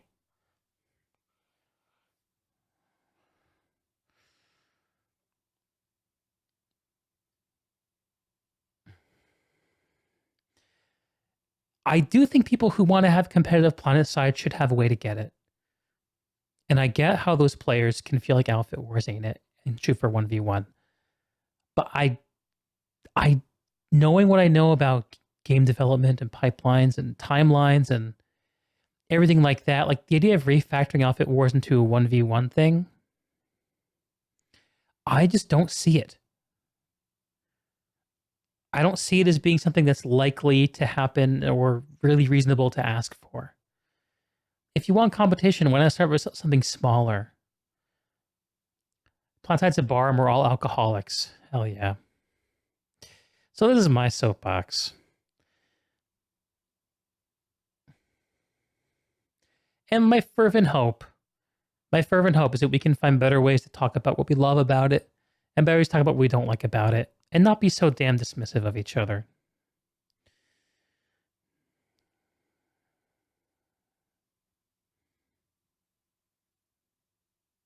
And I'm tired. This talk was harder than I thought it was going to be.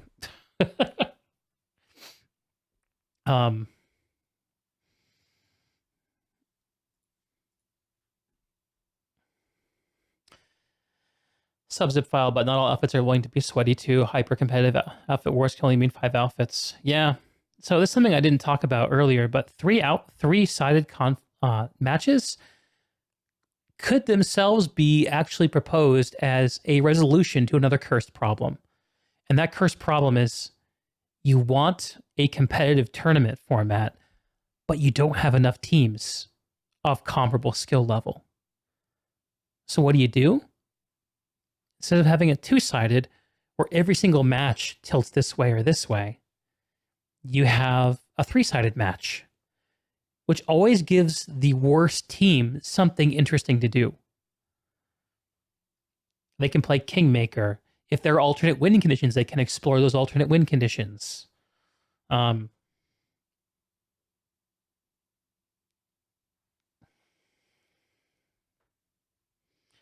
really feels immoral to me to give up on what makes Planetside good and unique in order to pursue a dream of something competitive. And I do think competitive Planetside has its place and should be given a place, but not at the expense of. And we already have Outfit Wars, this great format that works. Although I will say that I really question all my thinking about this because of how much effort's required and how many people got to be on the board to make the game work. And if I'm having a hard time conceptualizing the value of a three-sided conflict, how is the average player going to conceptualize it? Who's just a foot soldier in a big guild, or sorry, a big outfit?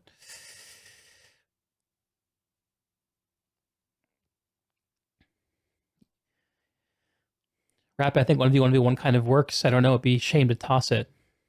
Yeah. Kai, certainly there's a bracket idea coming. Do we have enough outfit variety for that? Yeah.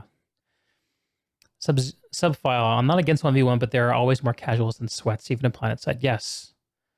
I think the sweats in Planetside are kind of an interesting exception.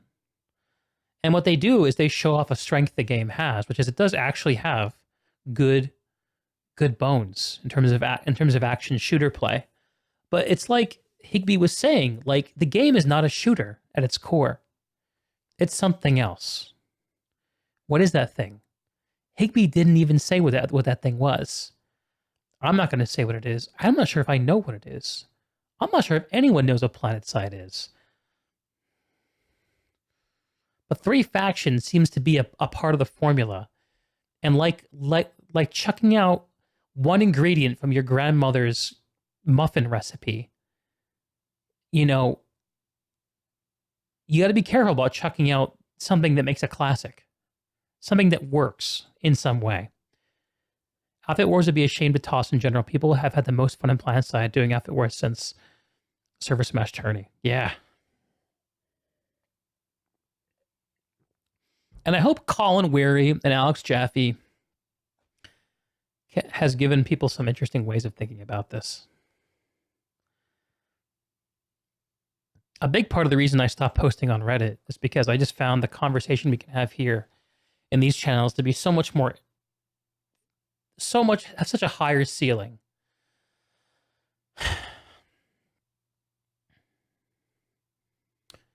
I'm not going to go into a Reddit rant, though. I don't feel it. Not feeling it. Just call them and ask them how to solve. Call who? Oh, call Alex and Colin. I bet you Alex would have some cool ideas, actually. But I'm sure he wouldn't return my call.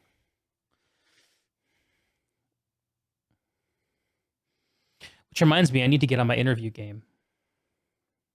Okay. Let's move towards wrapping this up, y'all. A lot of you guys have really stuck through this stream, and I'm really in awe of that fact. There was a time where I didn't know if anyone would be interested in what I'm doing.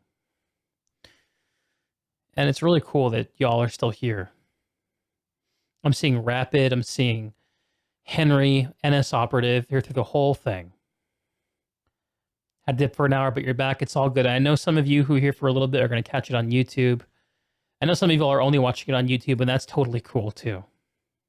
We are here for the Deeg thoughts. And you know, this format of doing this, where I'm showing links and talking about stuff, and I do it for multiple hours, one day a week, it might change. There are some good reasons for me personally why I do it this way, but I won't get into it for now. But I've given a lot of thought to like other formats, such as like just playing games on stream and taking call-ins. Like Falco, I tested that with you a couple weeks back, right?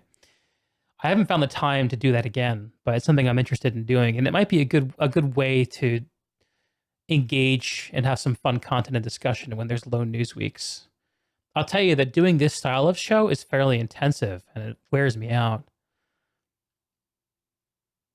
Pibble been around.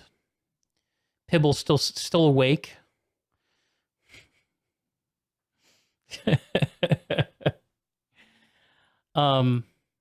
And I also too, like, well, let's just say that this is all an experiment. I don't know what I'm going to be doing next week. I don't know if this is always going to be Planetside content. It didn't start off as being Planetside focused, but it's clear that there's cool stuff to talk about there, and I love you guys. But I'm going to love even more the food I'm about to order. How much prep do I put into these? For this show, I did about, I would say like 4 to 5 hours of prep. About. And that's after I watched all these videos on my own time. Yeah, like, so the design for this show is like the 4th design that I worked on, because it's I try to program this out so that what I'm showing has a cohesive through line, and I'm not just exposing you to, I'm not just showing you interesting stuff and reacting to it, because I think that's kind of low value and dull.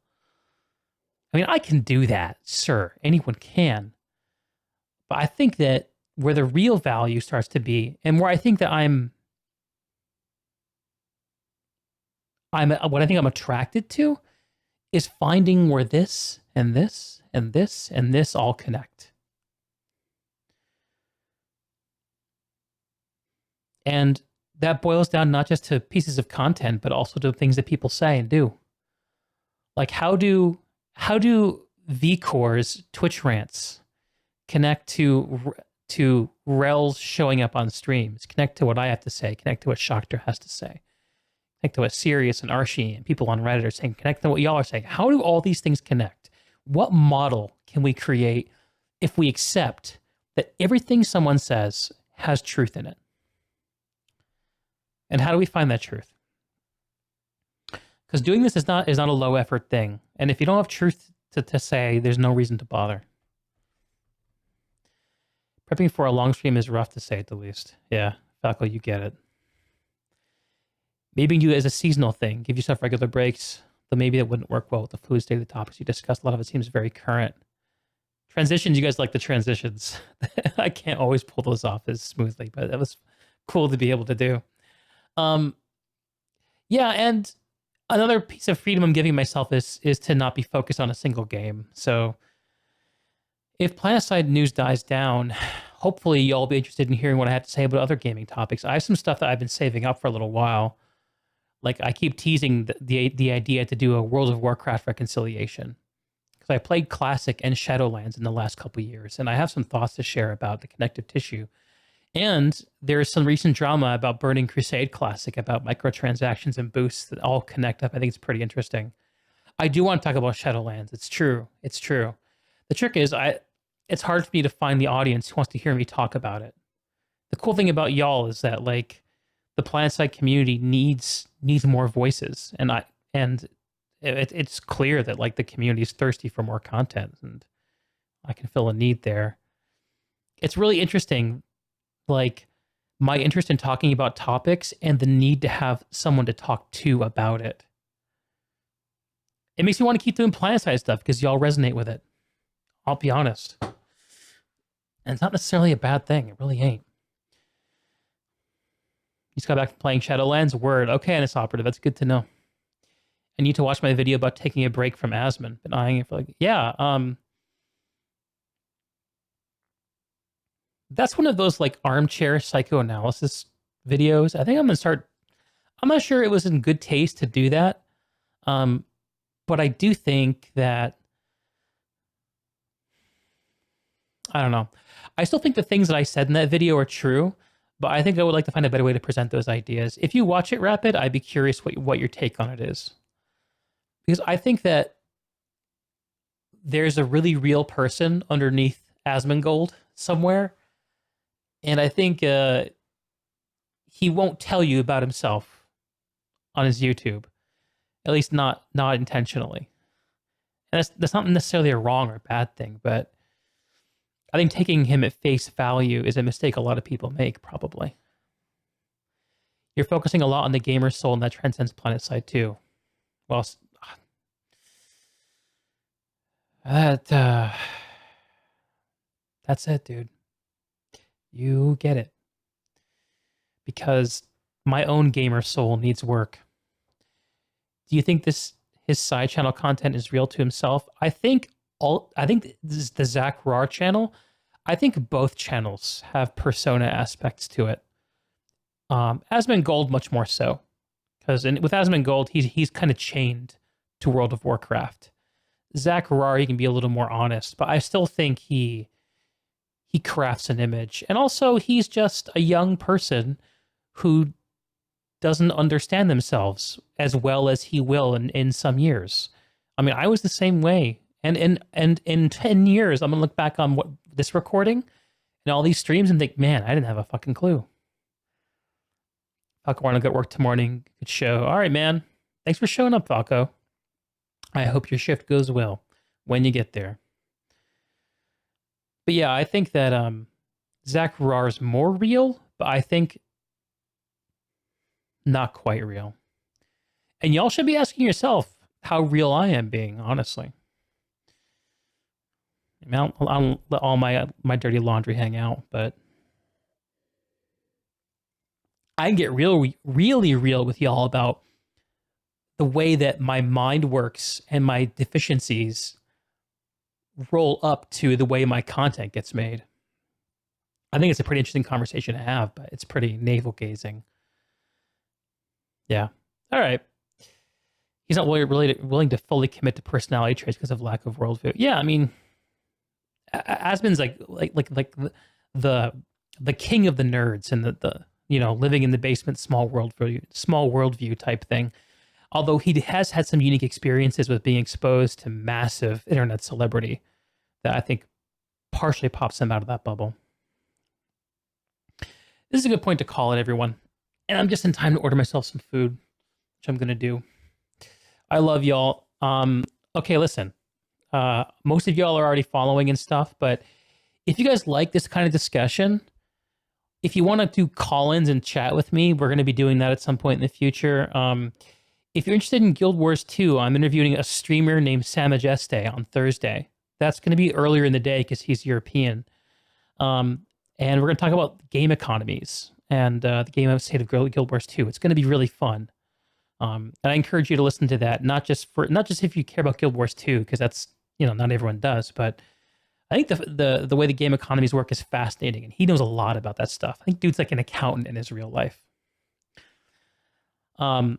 I also have some Planetside projects going that are going to be YouTube only that you won't see for a few weeks probably, but I think are going to be pretty cool. So stay tuned for that. And beyond that, I'm around. ! Discord. Drop in and say hey. I can't stream every night because I'm an introvert, but I'm always on Discord. So yeah, follow the stream, subscribe to the YouTube, all that good shit. I love y'all. Have yourself a good night. Get yourself some good rest. And good game.